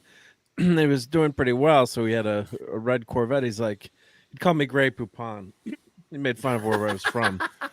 So, allegedly a wealthy town. So it's like, Grey Poupon. He's like, look out the window. I'm calling you. I'm like, what how are you calling me from out the where are you? It's like, I'm in my Corvette. Look for my red Corvette. You had a convertible 84 Corvette or 85 Corvette. I'm like, what? Earl, what? So I'm calling you from my car. How the hell you can call me from the? How can you call someone from the car? And he's like waving at me with the big, the big ass cell phone. Yep. I'm like, holy shit! How the hell do you do that? Call me from the car. I did that too. It's like my grandma got a cell away. phone, and she drove me to my friend's house, and like we were like just down the road. I called my friend. I'm like, I'm gonna be really, really late getting there. And then like 2 seconds later, we show up and I knock on his door, and he's like, what?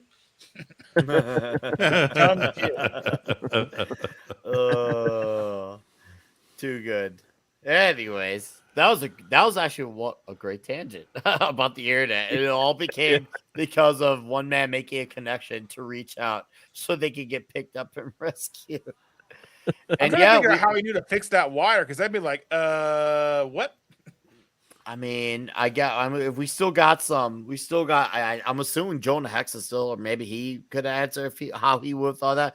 70s, you better come back next week. We do miss you. Yeah, we do. He's in mourning over the stars, so he probably couldn't be here tonight. Sorry about that. Not only do I want him lost. I want you to come to Dallas. Sipping Mai Tais. We could sip Mai Tais together. And also, you missed the gigantic wet fight. Like, seriously, dude, this had so many dudes in a wet fight. Oh, what's the question? Jonah, we were talking about who was it that came up with the idea of the phone thing? Go ahead, Dustin. Figure out how to fix it. Yeah, thank you, Dustin. Yeah, how do you figure that out? Go ahead. You got to trace the line. You got to trace the line all the way to the roof and over to where it connects to the phone. Goes off to a telephone pole. Mm-hmm. And he's lucky. It's probably an old building where they just tacked the phone line up the wall. Mm-hmm. So he just had to climb upstairs and find it going out the roof. There weren't any breaks in it, so he just kept climbing. It's the only way he could have done it. Whoa, Cancun. All I hear is Dave Chappelle saying we're going to Cancun for spring break. That's all I hear. Yep. Patchbox. That's what Jonah Hex says. Patchbox. All right. Yep. We should take Toxic Tuesday to Cancun. Why not? Right? Road trip. Oh, dude. No shit. Who's our sponsor? Who would like to sponsor the show? Toxic Tuesday gets big enough we can afford to, to pay for us all to go to a destination. We're going to get a sponsor. Man. All right, Hawaii, sponsor us. I got Rudy Xenomorph. He's Hawaiian. Rudy, if you're out there listening, catch the replay. How do we get we can pretend to like the Little Mermaid movie. We need Disney to sponsor us. We need to go to tropical shores. We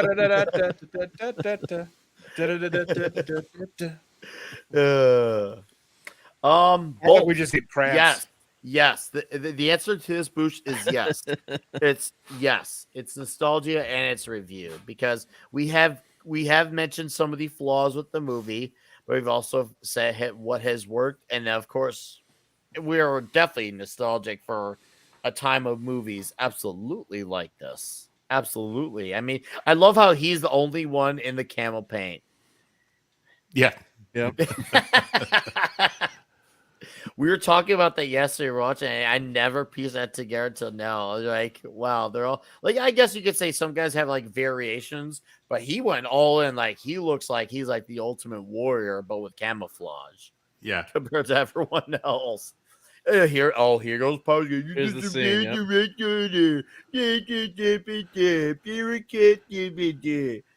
Fucking loser. I think a thank you would be what you need to say. Yeah, right. There's no. Hey, I'm glad you guys are alive. Is everyone okay? No. Right. This is what I suspect the military guys. For those who don't know, if you preface what you're about to say with all due respect, sir, you could get away with an awful lot of telling a superior officer the truth. There will be. It's not that there'll be no repercussions, but you can't be called for insubordination because you said with all due respect. And by the way, with all due respect means I don't respect you. With respect, sir, means I respect you. So that's the code words for I'm about to tell you you're full of shit. You're beginning to bore the hell out of me. Right? I love that. See, I was just like, yeah, tell this guy to shut his face. Seriously, like he's going he's just there. Why? Shut your fucking face. Why is this guy in the Marines? Why is this guy in the Marines? All he does is fucking complain all damn day. Like, I get it. Yeah, he has some balls to stand up to Howard, but half his time he's just bitching. He's just fucking bitching. Fuck that loser. Yeah. It's auditioning for Predator. Get to the chopper. No, nothing will beat when he did that. When he got up in his camouflage and he picked up that torch and he did that scream that you can hear all the way to Uranus. I was just like, holy shit! That was like the biggest loss scream. He was like, oh. He goes on. I was like, holy damn. Yeah, the major tries to drop both Gunny Highway and Lieutenant Ring in the shit for here, and the colonel's not having any of it. He sees right through this guy. Oh, hell yeah. Tamales, bro. All right, carry this. I'll be right back. I got to get me taco sauce. I'll get some taco sauce, yeah. The other guy that's in this movie, too, I don't know if anyone remembers One Day at a Time, but Boyd Gaines, who's kind of the the lieutenant who kind of sticks up for Clint's character right here. Yeah, so he married Valerie Bertinelli on his character on One Day at a Time, and he was also in Porky's and one of my favorite all-time movies, The Sure Thing, as the geeky husband of one of the characters that if you grew up in the 80s, you remember these are some familiar faces. But yeah, that's a great take down. I just don't remember him. This is a great takedown here, though. Clint, it is.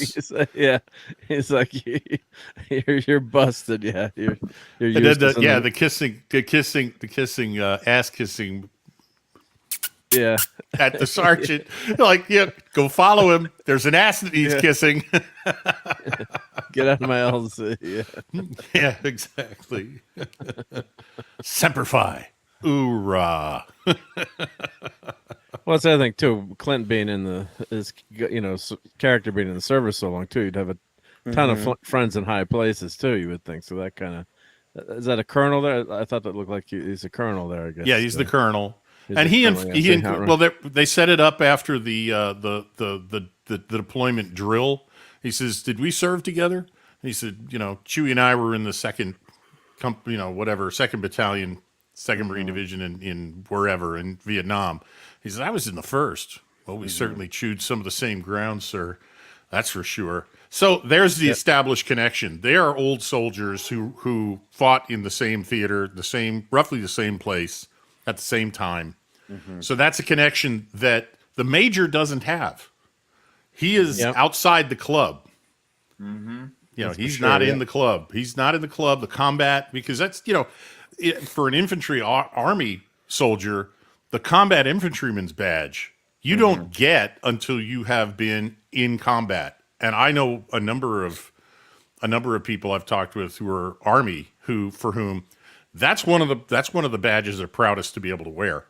And other army personnel recognize that badge instantly. And at least we get to see one of the gentlemen come back to his kids too, because after we see one of the few guys who has kids who's in the military, so it's like okay, a little bit of a happy ending considering that they lost profile, but it also shows you that Not everyone makes it, but lucky there's some that do, and lucky it's a guy who has something to live for. And Bruce Lombardo, look at that resume. Obviously, 3 of these movies we have covered on Toxic Tuesday, but man, that's just one freaking, man. And there's more too. That's not all that was on 86. There's more. It's just, man, the average year in the 80s, 70s was just, they were just shitting out good movies. I can't wait to do Aliens. Yep. Alien and Aliens. Yes. Seriously, here, let me just pull out this kick-ass movie out of my ass. No big deal. Yeah. Straight up. Oh, Not even a remake, man. Not even a remake. Imagine. Originality. I know. Dude, we were talking about that earlier on Mead with the second wave, when Disney was on their second wave of original movies, when they had the whole Aladdin, Beauty and the Beast, Little Mermaid, that whole wave up until the late 90s. It was just original after original after original after original. And it's just like, man, and obviously they's had that, whether it was with military movies, comedies, action, college stories. Like, yeah, all of them had their own formulas, but they all had their own stories, their own characters, and enough of them to make them their own individual entity at the end of the day. And looks like our boy Highway here does get Addy at the end of the day. Yeah. And remember, Jennings was just never to be seen or heard from ever again. He just fucked off at his bar. No big deal. Just don't apply logic to Jennings. Somebody did ask if there's going to be a 4K release of this, Tom. Yes, someone did ask that in the chat. Thank you. I meant to re-highlight that. I don't think there's been any solid rumors yet, but like a lot of Clint's movies have been getting remastered, so I wouldn't be surprised, because I watched this and the Blu-ray's older and it, Lord knows it needs it. It looks like hell. I mean, the DVD, but it's still showing its age. Yeah, it's showing its age, and then a transfer. I remember when DVDs looked like super clear, high tech. I remember. Right, I remember when. I mean, it looks all right for what it is, but I mean, considering some of the stuff we've got now and how many years it's been, because I've got this in this huge box set that's basically a truckload of Clint's Warner Brothers films. It's not even all of them. Mm-hmm. Yeah, it doesn't even have any special features. It's not the best looking picture. Not much, yeah. Yeah.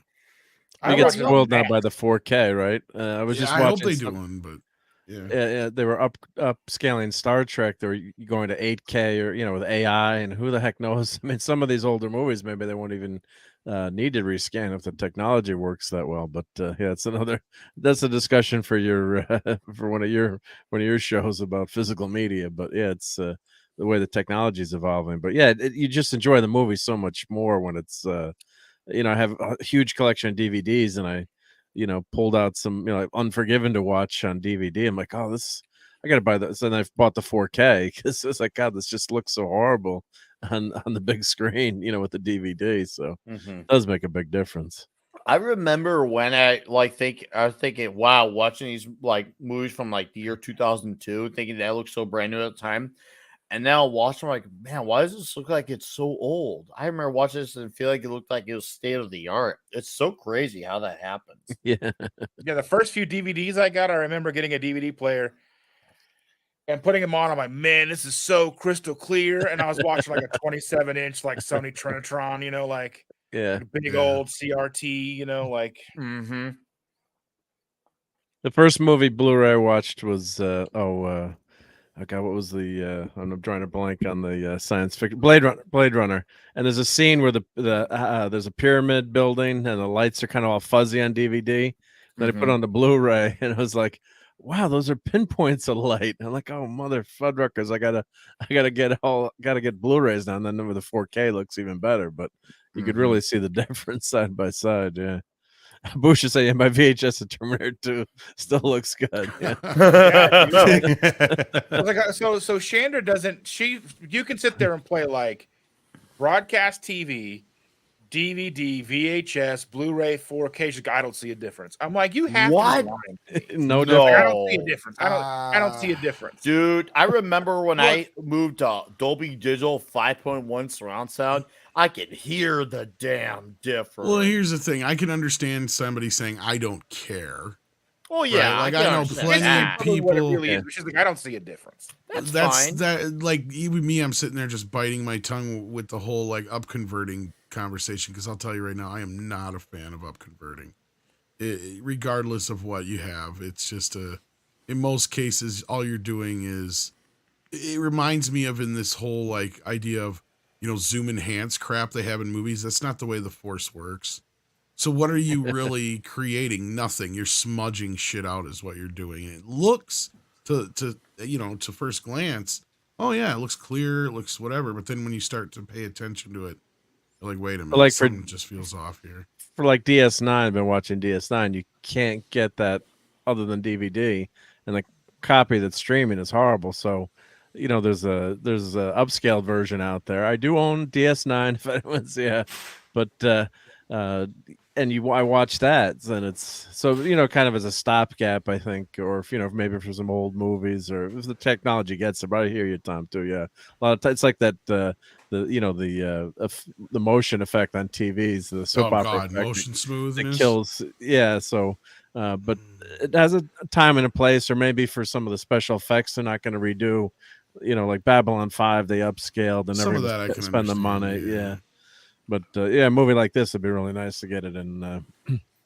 They may already be working on it. Like I said, they've been slowly going through, and it seems like almost like every director has all their movies scanned, and then they start coming out one after the other. And Clint has had a pretty steady stream of 4K films come out.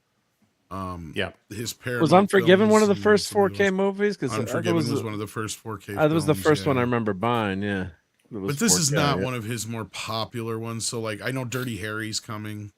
Oh yeah, I can't wait for that. Like believe it or not, I wonder if you guys even know what his highest grossing film of all time is, technically. Oh, aside from Unforgiven, I think beat it, but with inflation, I'm not so sure. What's that movie he did with that where he was the Secret Service agent? Because that was one of my favorite ones. Oh, Thin Red Line, not Thin Red Line, but it was In the Line of Fire. In the Line of Fire, that's a good one. But okay, since nobody's gonna get it, I'm surprised nobody tried to guess Dirty Harry. That's close. No. Dirty Harry's close. I actually didn't think $1 Million Baby. Harry. Well, maybe now, but like back in the day, like without going through inflation and shit, Jonah's right. It's Every Which Way But Loose. What was his highest grossing movie for the longest time? What? Oh, yeah. God. I would have never guessed that ever. Yeah, even more money than Dirty Harry. I forgot that. That's why they rushed a sequel into a production. I don't know if you guys have seen the sequel or not, but yeah. All right. The sequel's horrible. Oh my God. Counting is dangerous. I remember you asked about this one way back. I can finally say we're finally in the stage where it's going to be finally sooner than later. Whereas way back when, now is later and sooner, but it's going to happen. I'd say this year even. Yeah. All right. I mean, once you get into inflation, like some of his newer films might have outgrossed it monetarily by actual money, but you go by inflation. As last I knew, Every Which Way But Loose was his highest grossing film. Wow.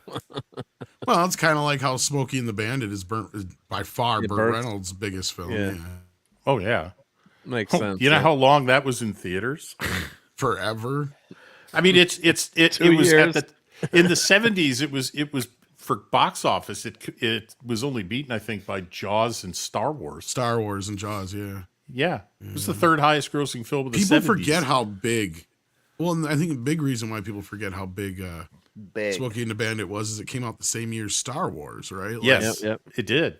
The same summer, no less. And it's like, you got to imagine, I wonder how much each other got spilled over from the other because of, one sold out. Well, let's go see Smokey and the Bandit. Star Wars, right. Smokey and the Bandit sold out. Let's go see Star Wars. We don't have Smokey and the Bandit conventions these days, though, unfortunately. That's true. And I call that part of the Rhinestone Cowboy era that kind of helped kill disco, but then it was almost as embarrassing or worse than disco in a lot of ways. Well, yeah, the best part about it was all the outfits Dolly Parton wore. That's about it.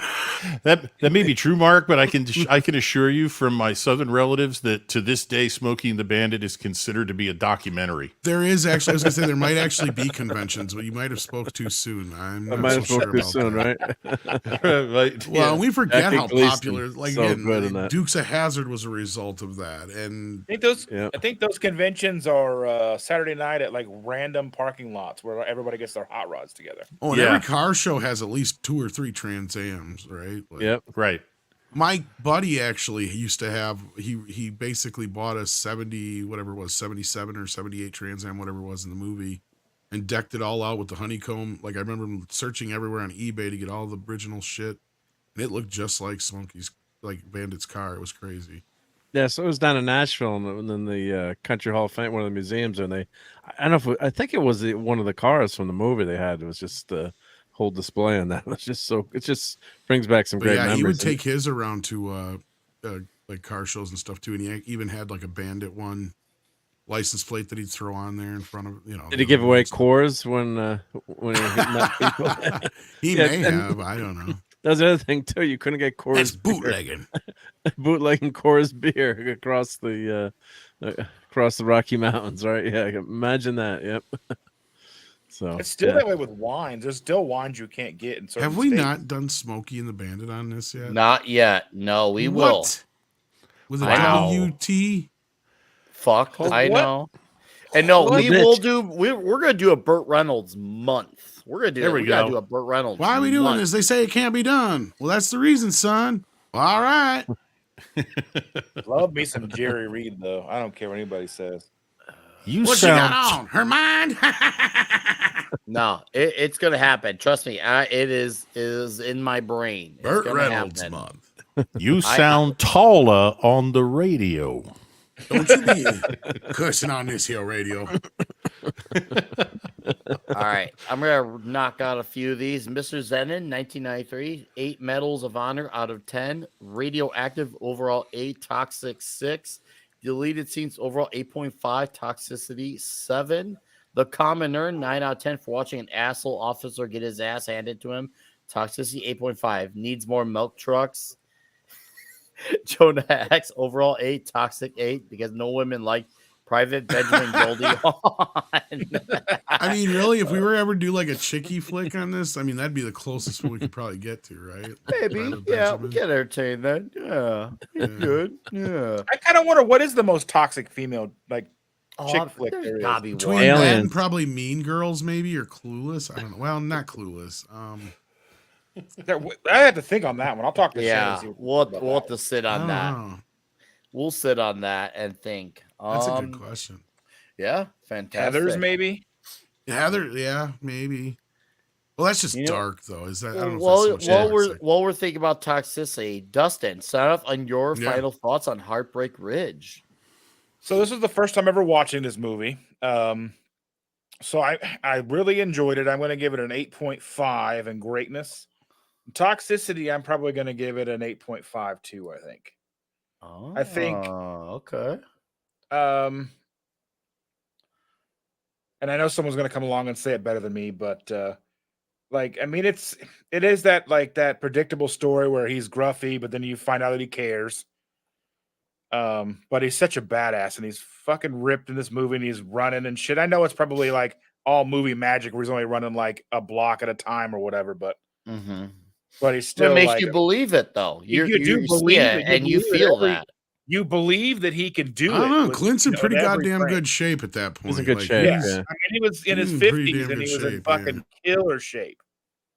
So I mean, yeah, I mean that shit alone was badass. I mean, yeah, he's no Schwarzenegger, but he was nice and chiseled. And I bet he's solid as a fucking. Most brick of us house, yeah. would be happy to be half of what Clint Eastwood is. It yeah, is Arnold Schwarzenegger probably didn't have the stamina to run that far either. You know what I mean? Like, oh yeah, I can't good even point. go down the block, man. I mean, start calling Tom Wheezy. fucking A, right? Like, fuck it. Half a block, that's enough. This So you're not is to getting my up at health. 5 a.m. to go jogging with Clint Eastwood tomorrow. You said 6. This is 5. So I can't tell time. But those are my scores, and I'm sticking with it until somebody says something cooler and I change my Love mind. you, Dustin. Oh, okay. All right. Red shirt. Oh, wow. This movie is controversial. This movie has almost all really high score ratings, really low ratings. People didn't like this movie for all kinds of reasons, some of which actually had to do with the movie, and it does have its flaws. But Oh yeah. the fact that this movie wanders around through three different kinds of stories is partly, I think, due to the fact, as I said earlier, this movie is a character study of Gunny Highway, and his life has fallen apart. His career is coming to an end, whether he likes it or not. He's forced to start thinking about what he's going to do next. So that's where the Marsha Mason, ladies' magazines come in, where he's trying to figure out, how am I going to find some place to land when I'm finally forced out of my beloved Marine Corps. But he's got one more job to do because he's determined to go out, not as a hero, but necessarily, but not as a failure, not as a, dishonorable, he doesn't want a dishonorable discharge, and he doesn't want to be known as the guy who just gets drunk and he gets into fights on the weekend. So I think the movie is it's not as complicated as most people who criticized it made it out to be. It's a pretty simple movie. It's about Gunny Highway at the end of his career, and whether he can still cut it, whether he can still be of use to his Marines in his unit as a gunnery sergeant, as a platoon sergeant. And obviously he proves that he can. And it gives him he doesn't get the hero's welcome. I mean, he gets a hell of a lot better welcome than he got coming back from Vietnam, with a band playing and people in the grandstands waving flags for him. And families are all running out to greet their loved ones. So in that regard, it's a redemption film for him. It's a redemption film for the military. I'm sorry the Marine Corps disavowed it. Then the Army disavowed it, because I don't know. I don't think they should have. But all that said, I do love the movie, and I love Clint Eastwood's character in this. This is my favorite Clint Eastwood role that he played. As Tom said, he is more in the role here, playing a character, than in probably almost any of his other movies. So I'm going to give this one an 8.5 on greatness, because there are some issues with it. But I don't think they're because, they went to Grenada, or, it's just another training incompetent boob scene. Well, any documentary even you've seen on a boot camp is going to have at least a bunch of people who don't know where to put their toes and how to stand at attention and how to salute. They don't know how to go right turn. They don't know how to about face. They don't know how to, to the right face, march. And the half of them step off on the wrong foot like the lieutenant. So that's not unrealistic. That's what happens when you have people who've been sloppy and they haven't paid attention. Could they have gotten out of Paris Island? Probably not. That's kind of an insult to the Marine Corps boot camps, Paris Island, and if San Diego was still operating by then, San Diego. But the bottom line is, he's got a bunch of guys who've been allowed to slide for whatever reason. Whether that's the new military, the volunteer military after Vietnam, I don't know, because I wasn't there. Some military guys from the era have slagged this film. Some have loved it. Most of them who loved it said basically, lighten up, Francis. It's not a documentary. So go with what it is. I agree with that logic. Yeah. Strongly agree with that logic. Yeah. Unlike I don't Cleopatra. I certainly don't think it's insulting to the Marine Corps at all. I don't. So I think, yes, it's a very good movie for what it is. It's not a documentary. It's an action comedy with a secondary love interest. It's not candy coating the Marine Corps like the Marines and Army probably wanted. That's part of the problem too. Yes. Well, as somebody said, how blue this movie is. I think you did, Tom. You saw it on television, then you saw the movie. As a kid, yeah, and then I haven't seen it until probably DVD quite a few years back for the first time in the R-rated version, and I think I was like, oh shit, I don't remember there being so many swear words and shit in this movie. My experience is that and this is from my father, who was an officer in the Navy, enlisted personnel talk like that. Public affairs officers don't. I mean, for some reason, I felt like the movie would have been PG-13 or something, or PG from what I seen in the TV version. Like, it cut well enough that I was just like, I don't know. But anyway, go ahead. Sorry. Yeah. No, it's fine. But so I'm just saying that the brass probably didn't like all of the language in this. But then again, the brass doesn't. They don't. Well, that was one of the reasons that the Army, I think it was, that said they turned it down from reading the script because they said about the language of the film. Right. But like I said, that's the way soldiers talk, not the way public affairs officers talk. So I'm sure it was the public affairs office that issued the statement on behalf of exactly. The guys in Army. the movie script that are the bad guys are the guys that had to okay this shit. Exactly. Exactly. Major Powell put the axe to this movie. Yes. So I think it's a better movie than it's given credit for. I think the critics managed to turn people away from it back in the day, and still are.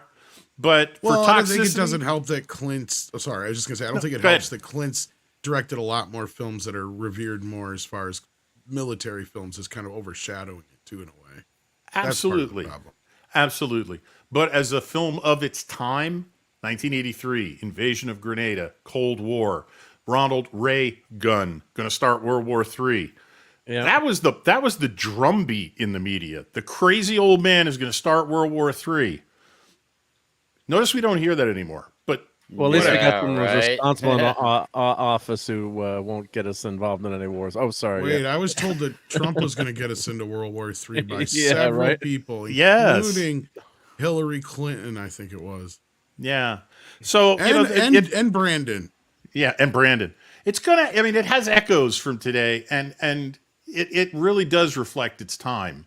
So I like it better for that reason. I think it's better than it's given credit for, because a lot of people today, I think, don't really remember how things really were then. They've got the historian's view and the journalist's view of how things were then, and that has definitely been slanted over the years. For toxicity, for language, for the gratuitous Clint Eastwood's main squeezed hits in the shower scene. Oh, this definitely ranks right up there as a 9. With a wet fight and everything else that's going on, all the homoeroticism, the really short, tight shorts. This gives Top Gun's homophobicness too on top of it. Sorry. Yeah. Oh, yeah. This gives Top Gun's volleyball scene a run for its money. I mean, come on. Mad. I'm sure this is one of Mad's favorite movies. So that's me. 8.5 greatness, 9 toxicity. Woo. Back to you. All right. Yeah, not many women in this movie, right? Yeah. There's like about 4 of them. There's like 4 of them. Yeah. All right. So Bruce. Marsha Mason is the only one who has like more than a couple scenes, and that bartender chick is the only other one who has like any real scenes. Yeah. Bruce said gave a score 71 for movie, 5 for hour. You saw that. RJ Godzilla, toxicity 1000 out of 10. A million badass lines, a million out of 10. Bush says 9 out of 10 overall, 7 Swedes out of 10 for toxicity. Clinton at 56 is a brick shit house. That's what I was Lots saying. of build up and everything pays off. Yes, agreed.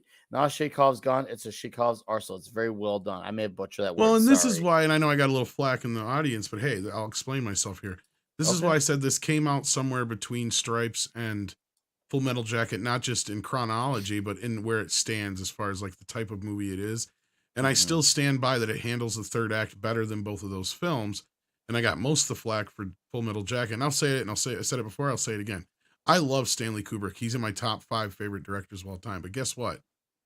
He should not have made a movie about Vietnam when he did not want to make a movie about Vietnam.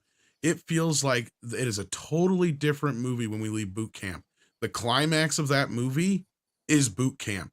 I think that people, if we would have got a movie where that was the end of the movie, and it was a movie about Vietnam that we never saw Vietnam, right? Like the war was at home, the war is at, in this guy's mind and all that shit. Once you leave it, it's a totally different fucking movie, and it's boring for like fucking 45 minutes to an hour. The only good part about that part afterwards, what do we get for $10? Everything you want. Everything. Boku. After that, it goes. I love Kubrick, but that movie is like a totally different movie at that moment. It's like, wait, why are we here? Why are we doing this? Who cares? I think that movie would have been nobody would have ever talked about that movie if Arlie Ermey had not replaced the original casting 110%. choice. Yeah, because the guy who was supposed to be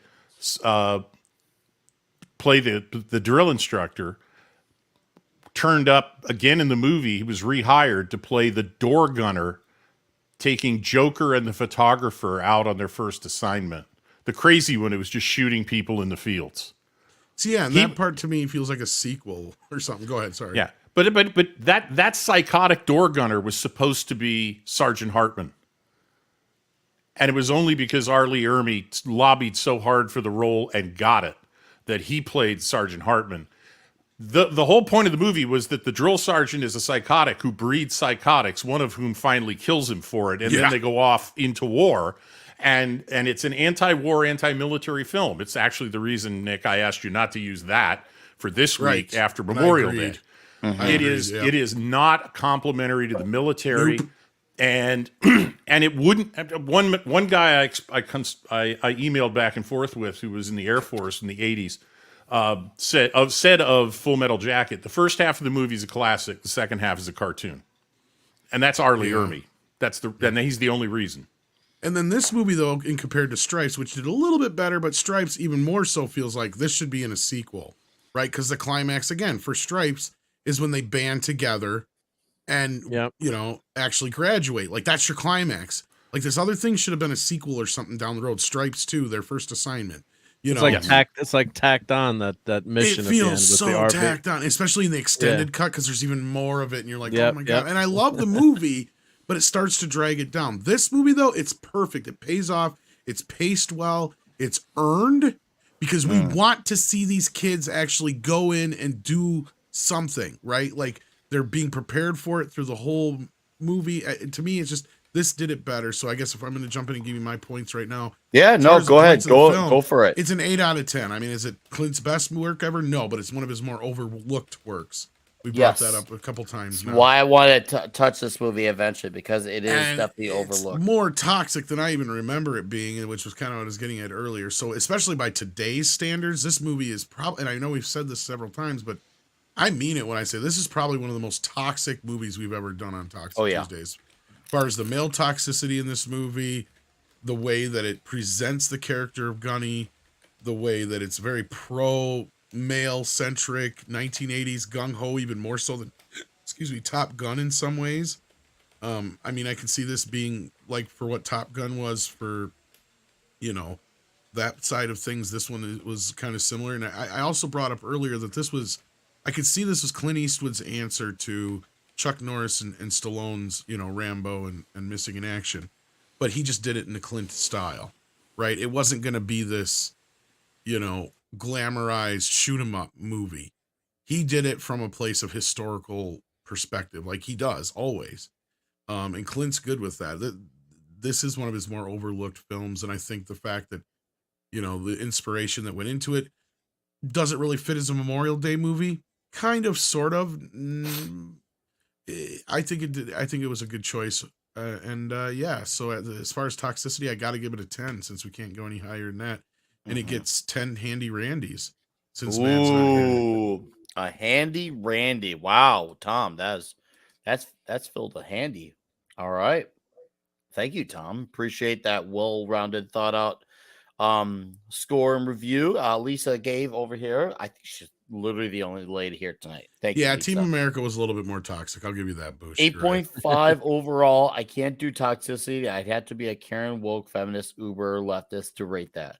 I grew up when stuff like this was typical behavior. Okay. Fair enough. Hey, we all did, kind of. And then TZ says here, 9 toxic, 9 overall. It's Clint Eastwood, damn it. And yes, it is that's why we're talking about here. Then that Toxic Tuesday gives love to the more known stuff and the lesser known stuff. And Mark, go ahead and sound off your final thoughts. Yeah, always love this movie. I don't know if I'm the only one here who saw it in the movie theater when it actually did very well at the time, $121 million.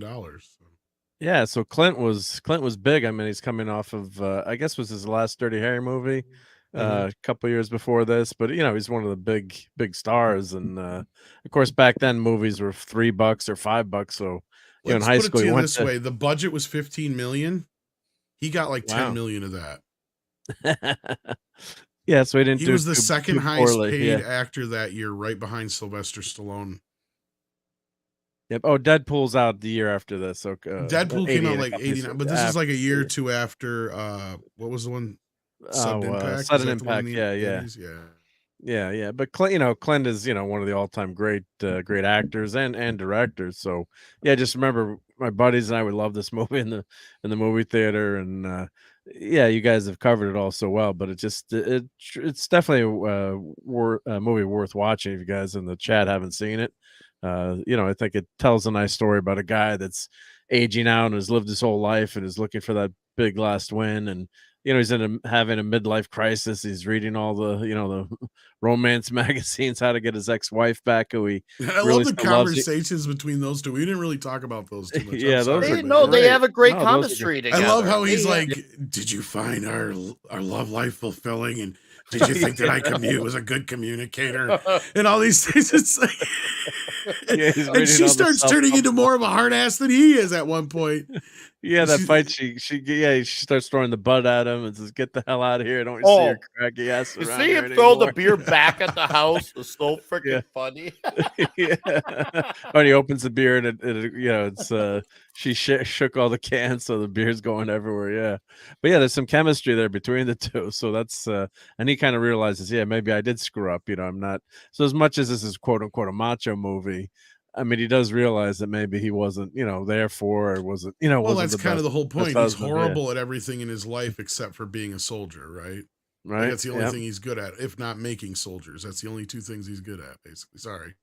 No, it's a great point. Yeah. So that's why it's, it's interesting to see this character arc, and, so many of these characters today are, Mary Sue's are perfect characters that don't do anything wrong. So it's nice to see a character with flaws, and he has his character arc, and he's able to pass on to the next generation how to be a Marine and how to get the job done. And the bureaucrat gets his ass kicked in the end, and maybe hopefully realizes what a dick he's being.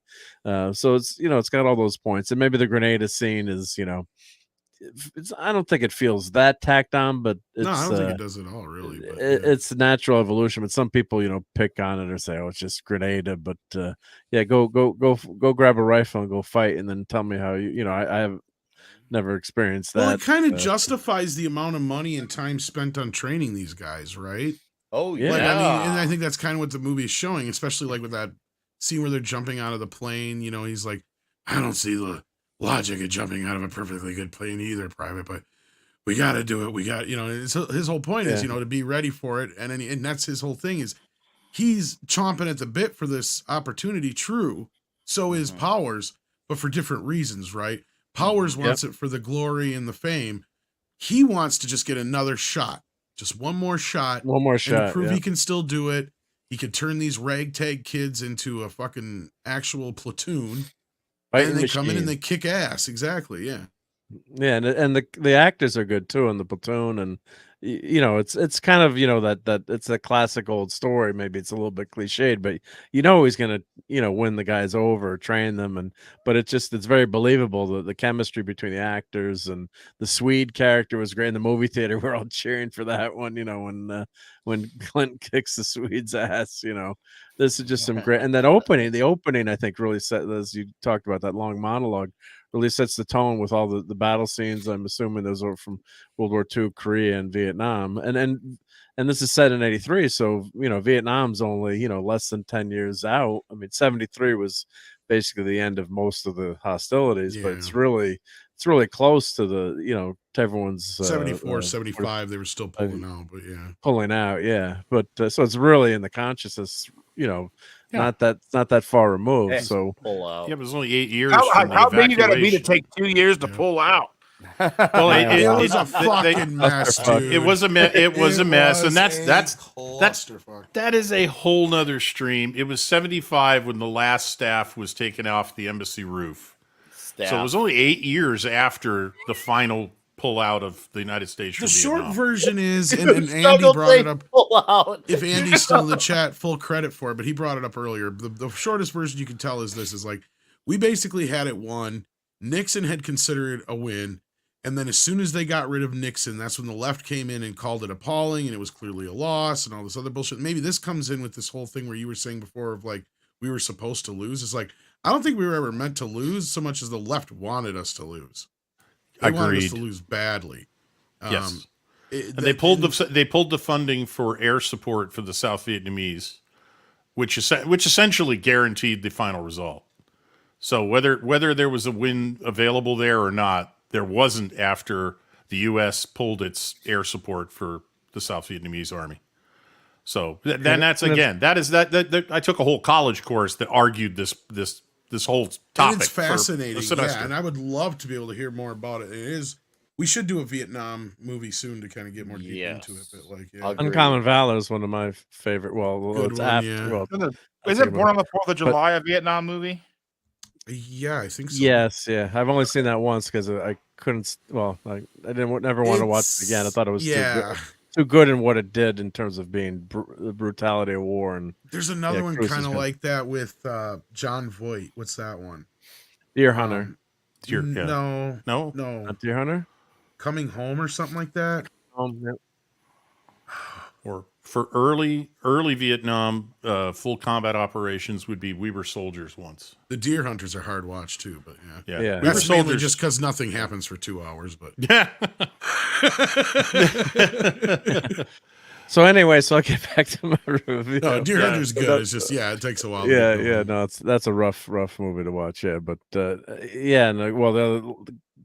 tagging onto of course, communism and China is definitely not a threat. In the future, so quote unquote, it's funny how things have switched now. Russia's the big everyone agrees how bad Russia is now, right? So it's just fun. It's funny growing up in the 80s and the 70s how everyone kept saying they're no threat. So it's funny how things switch. But anyway, so yeah, I give this 9.5. Love this movie. Clint is great. All the other actors are great.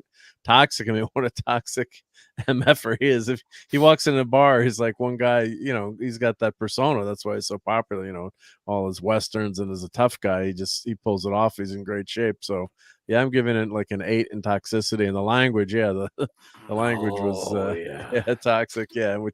And I've heard, from buddies in the military, and that's people in the chat have been saying how coarse. I've knew some sailors, language is very coarse. Although the crazy thing is I know some people that sons that are in and daughters that are training now or entering the military. They said they've limited what they can do. Like said, you can only do 25 push-ups now in 20 minutes as punishment. Like they've limited all the stuff because they call it quote unquote hazing. So they kind of that's another whole discussion. But I could imagine gunnery that would the gunnery sergeant here, old Gunny, would kick some ass there. But yeah, if you haven't seen this movie, go watch it. And the chat was A++ to the chat tonight. Really great facts, and it's great to see a lot of veterans in the chat adding to the stuff that honestly we don't know, and it's great to hear.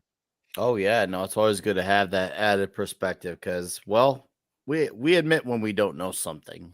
We know a lot of things, usually from actor or cinematic or writing perspective, but sometimes not all of us are veterans. So it's always good to have that additional insight. So thank you guys for that. Mark, thank you for your additional take. We had Mecca J, 9 overall, 10 toxic, and Andy Masterson for 9 for personal reasons and 10 for toxicity. Andy. So anyways, for me, I'm gonna go to 8.5 as far as the movie's greatness. Obviously, you have an incredible lead from Clint Eastwood. Obviously, like he has some of the greatest dialogue that's ever written. His voice, the dialogue, the way he moves and acts, and he definitely is a lot more chatty in this movie. And you see his character like truly grow throughout this one movie. So it's a nice done in one story. And the supporting cast, like even though like they're not nowhere as well recognized as Eastwood, like besides maybe Jennings, they tune in worthy performances. You see these guys that he has to tune in, who he sees as slackers and lays, but obviously he has a purpose behind it all, and he sees them grow up to become respectable, well-developed men. And you see those relationships grow. It's a wonderful thing. And you see guys coming together, being guys, celebrating, enjoying each other's companies, tons of wet fighting. Boy, this was muddy and watery on top of each other. And also the fight between Highway and the Swede was great. But especially that line with Swede said, I'm gonna rip your head off and shit down your neck. I was like, that is seriously. I don't think gay porn could be that gay, and that was impressive of a line. And I just, what a fucking. But then he was like, I'll just wait outside for the MPs. Soul Assassin, 99 out of 10 all around. So, and then Toxicity. Oh, hold on, I got to finish the overall. It's just, it feels like a complete story. It doesn't feel like any loose ends are left around. It feels like everything we had everything set up, all the dominoes were laid in place, and everything was knocked down. So every character who we thought, okay, Jones is a slacker, now respected man, to the point where he was even imitating his own boss. Absolutely fun. Right amount of drama. I was talking about the genre thing earlier. A little bit of action, a little bit of drama, a little bit of comedy. I mean, Heartbreak Ridge really was a movie of its own. Once again, may not be the most well-known Clint Eastwood movie, but for me, it's one of my personal favorites. And because of the homoeroticism, because of Highway and his dialogue and his personality, even Addie later on in the movie when you see her load off, man, and then of course all the guys around Highway, everyone. Look, Nick, just because we both love Clint Eastwood does not mean we're going to be taking long showers together. Yeah. How much? It's 2 hours and 9 minutes, but it feels like this movie earns that 2 hours and 9 minutes. This feels like it earns that. It doesn't feel like it's short there, but doesn't feel like it's long there. It feels well. We pointed out earlier, it almost feels like it might be missing a few things, like the whole boyfriend, a fight with some other stuff. With Jennings would have completed. If anything, I could have used the extra 5-6 minutes, and that would have benefited. But obviously, our man, he makes the scenes count because obviously he directed and produced it. He made the scenes count, and that's great because if you're gonna have a movie this long, you gotta make it count. You gotta make it. People want to stick around, especially in the attention span day and age of TikTok and such. I feel like if you want to have a movie where you can have a guy be like, hey, you want to become a man? Well, it's this shit. So Toxicity. Yeah, once again, the dudes, the fights between the dudes, the wet fights, all the comments about shitting each other's necks and calling each other the other F word galore. Addie being a toxic female later on in the movie. Also, this movie is loaded with men. So this movie gets a high 9 for Toxicity. So that is Heartbreak Ridge Toxic Tuesday. And next showers and guitars. Next week. Showers. Next week, we're going to take a very comedic route. Something about a stolen briefcase, and some shaggin' wagon vehicle. Do you realize what you've done? Samsonite? Does it say Samsonite? Samsonite. I was way off. What if he shot me? What if he shot me in the face? Swanson Swiss. I almost feel like is it filled with IOUs? I don't feel like I need to wear an orange tux to this. I mean, Dumb and Smarter. Harry, I took care of it. Yes. Lloyd, he didn't even have a head. Oh, hold on. Andy, I have an ex I'm still friends with. We text entire lines and oh, dude, fucking awesome. I almost died. Full disclosure, I almost died watching this movie the first time. I still remember watching it on VHS. Yes, and I saw the theater like 5 times, dude. I never saw the theater. Watch it with a couple, and I'm dying laughing, and the wives are not laughing. I'm like, I can't stop laughing. And that when they take out the spotted owl, I'm like rewind, like I rewound it like 5 times. They're like, Mark, that's it. You're not fucking watching this scene again. Best scene in movie history when the spotted owl goes down. I love that. Oh god. So I guess everyone's figured out the movie. Yeah. Yes. That's one of my all-time favorite. But we're gonna watch the not gonna watch the extended edition because that one sucks. We're gonna watch thank God, a man after my edition. own heart. Thank you. Yeah. I'm so mad that it's hard to find that original version outside of on streaming. They don't have it on Blu-ray. Sucks. Oh, they don't have that on Blu-ray. Nope. I guess that was for some reason the unrated version is all they put on Blu-ray. I was so pissed. because I too hate all the because they did that after they were famous for something about Mary, so they just let them go back in and cut all the gross shit back into the movie. Yeah, the sea bass stuff is just gross. Yeah. It's not. We It's got just no gross. food. We got no jobs. Our pets' heads are falling off. I can't wait. Yeah. I gotta clip the shit out of that one. I gotta do a lot of clips for that one because that's one of my all-time favorites. It's worth set it. of Hooters. It's nice worth it. So you're telling me there's a chance? Yeah. We successfly mated a bulldog with a Shih Tzu. We called it a bullshit. Yeah, we called it a bullshit. All right, guys. We can't do the movie now, right? Yeah. Right? Yeah, right. No kidding. We'll all do all the lines right now. That's a lovely accent you had. Where are you from? Austria. Austria. Well, good day, mate. Let's put another shrimp on the Barbie. That's Jim Carrey's real teeth in there too, because he took the cap off. So his teeth were screwed up. So, when he was a kid, I can't remember what happened, but he had like broke his tooth like on the cement or something like that. So he had a cap on there. But yeah, he pulled it off for this. Pulled it off for the movie. Yeah. Oh, we got a first timer. Oh, wow. I've never seen it. Oh, watch it. Yeah.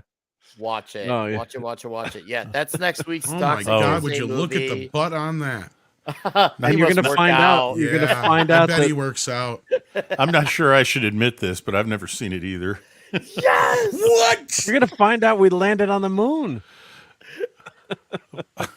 We finally made it. There's a lot of movies we do on here I haven't seen, so I can't judge anything. No, hey, this is good. This is good. Oh my God. Let's save it for next week. We're clearly gonna have some fun. We're probably all gonna be hopped up for that one. So chat, guys, thank you for the super chats. Seriously, absolutely appreciate I thought the Rocky it. Mountains would be a little bit more rockier than this. Yeah, that John Denver's full of shit, man. An extra pair of gloves the whole fucking time. You drove 5 hours in the wrong direction. Nick's just gonna end the stream on us now. Right? I don't blame Tom because it's that quotable. It's that damn quotable. Yeah. I get it. Yeah, it is gonna be nuts. It's gonna be nuts. Christian, Pinochet, thank you guys for your super chats. All our regulars on Toxic Tuesdays, thank you for once again supporting the show week in, week out. We're gonna have some fun worms. next week. I got worms. What? Excuse me? That's what we're gonna call it. I got worms. Thank you for sticking through us with our wet fights. It's always good to bear through the toxicity of it all. So, and we look forward to doing. We hate goodbyes.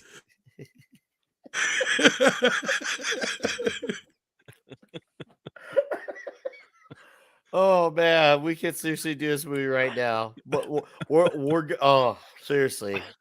You know, if I didn't have to go to bed, I'd be like, But, seriously, you know what's almost as bad as Dumb and Dumber, dude, is I watched Tommy Boy the other night, my man. Oh, dude, we're gonna.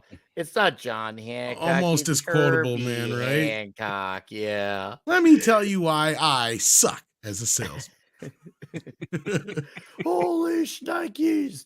All right. I'm sorry, I'm retarded. No, dude, you're good, man. That's a line from Tommy Boy. I expect you to unload this. I like Tom when he's on full time. This is the best.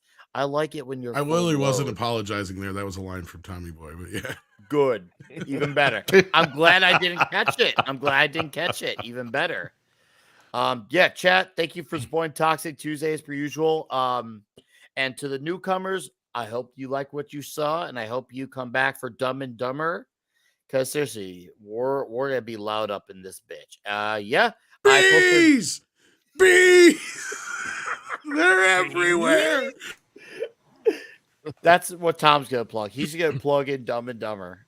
And whatever that's Tommy from Boy Tommy is. Boy, but yeah. I know. Two of the best road movies ever came out a year apart. Not even a year apart. You're right. And, I never made that connection. Yeah. Holy damn. Oh, Dumb and Dumber is a hell of a road trip movie too. On top. Oh yeah. It's cold. I gotta pee, man. Just go. Oh, it's so warm. Yes. This is how we win. We laugh. We have fun. I did a video yesterday talk about the Yara, give you a little quick rundown into the Saska sisters for those who may not know of what they can do. So look into that. I'll have another one out this week. This Friday night is the 100th episode of the Comic Shop Talk. We're going to get drunk and make bad decisions. Obviously, next week's Toxic Tuesday with Dumb and Dumber. And once again, if you're new here, hope you like what you saw. Thanks for subscribing and thanks for hanging with us for 2.5 hours. I'm going to let these gentlemen plug their plugs as we wet fight our way throughout this. And we're going to let this start off with Dustin. So the guitar in this movie, I know we're plugging, but it was a 1984 Ibanez X Series DT 350. Anyway, I had to look it up. Anyway, we got a couple new videos out today. I put a video out on my channel, Keto Simple. It was a video that we did. We taste tested ice cream that I made. I made 2 flavors of ice cream out of cottage cheese. That's a plot twist. Yeah, right? So if you're interested in kind of seeing what we thought about that, head on over there and check that out. And then the wifey, her channel, she put out another thrift haul video today. So, well, I did it. I do all the background stuff. But yeah, so another one of thrift haul videos. It's cool if you're into that thrifting and clothes and all that stuff. Probably not, but it's always cool. You never know what everyone's what everyone's into out there. So yeah, that's what we do. Keto stuff, recipes. I think we might go live tomorrow night. I'm not quite sure, but peep us out. We're funny, at least looking anyway. Well, Dustin, it's been magical tonight. I'm glad we had the pleasure of witnessing more wet fighting together. Yes. That was more dudes than I've ever seen ever. And I hope we have many more of these to come. We're just getting started. And Mark, thank you for plugging Dustin's channel. You have a magical you have a magical evening. Come and all. Thank you, and the sir. Man who makes Toxic Tuesday as wonderful as it is. Without thank you. Mark D with a C, this show wouldn't be, well, almost half, if not all of what it is. So, Mark, your service. You wouldn't get to see all those guys hugging and we would get all them being on top of each other, being wet and muddy together. You make that. You get to get all those shots of the Swede. Provide that service, yeah.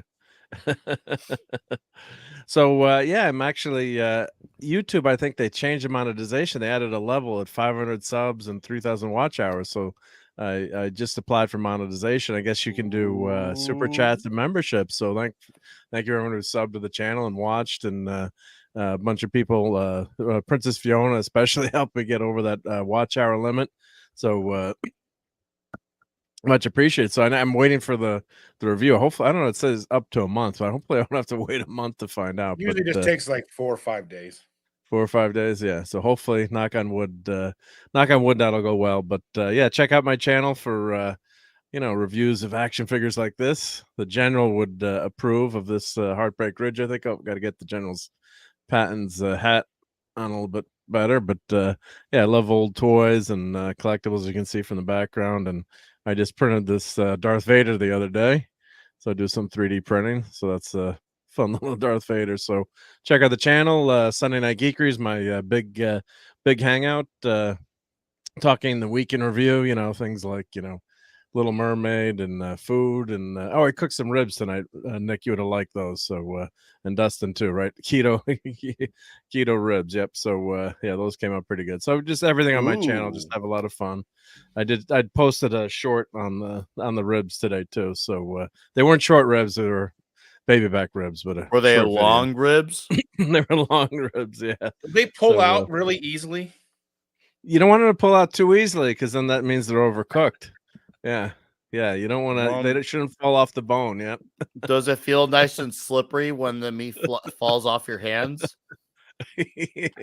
Yeah, when it falls right into your mouth. Yeah, you're setting me up for that one. Yeah.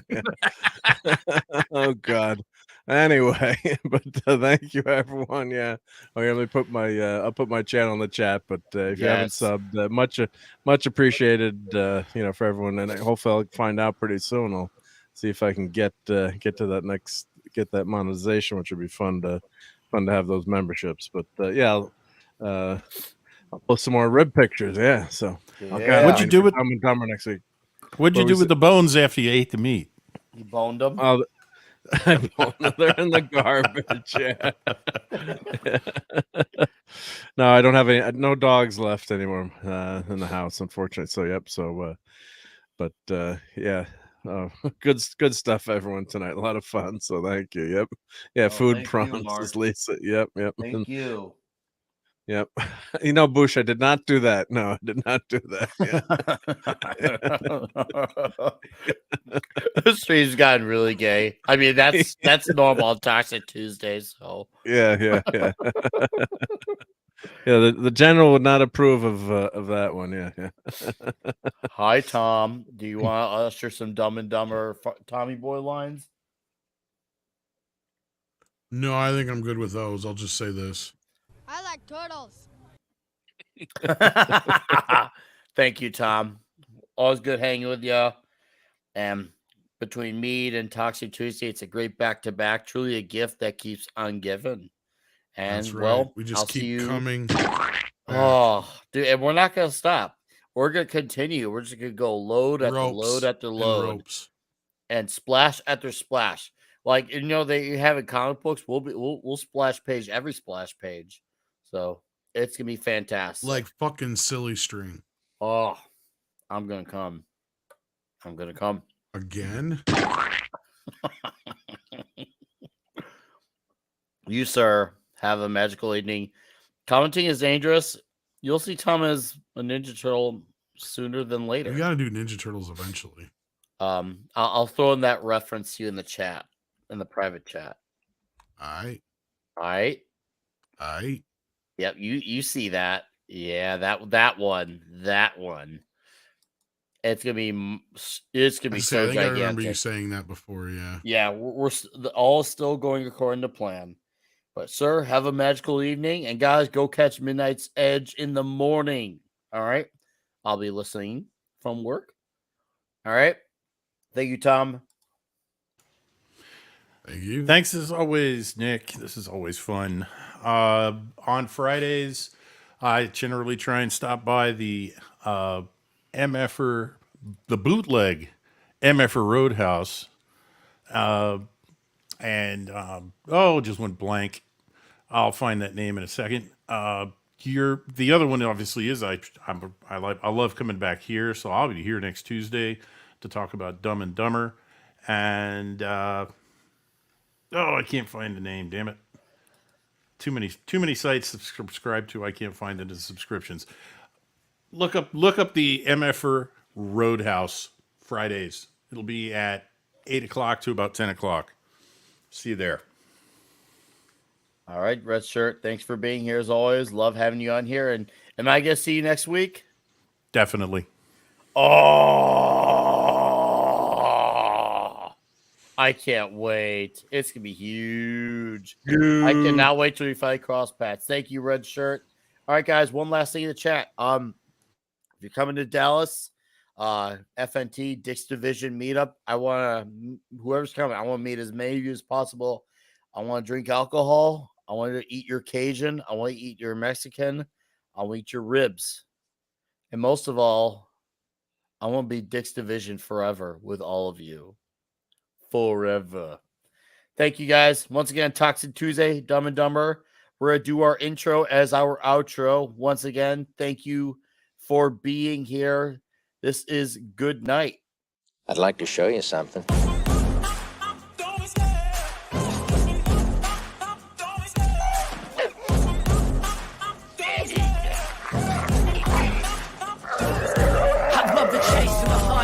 The pace when I'm running, I always take what I want and I always give it 100. Don't need a bank, no I'm funded. Play the game like it's nothing. I'm always thankful for something. Don't take for granted, stay humble. Now wake up!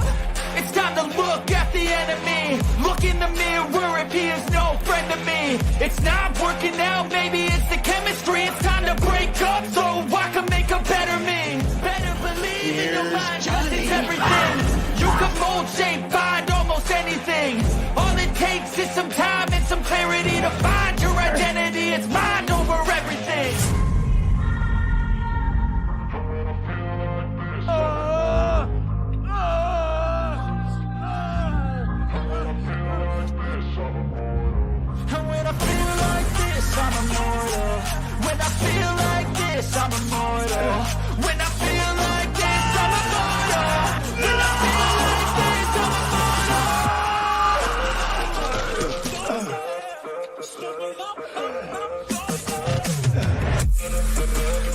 ask yourself one question. Do I feel lucky?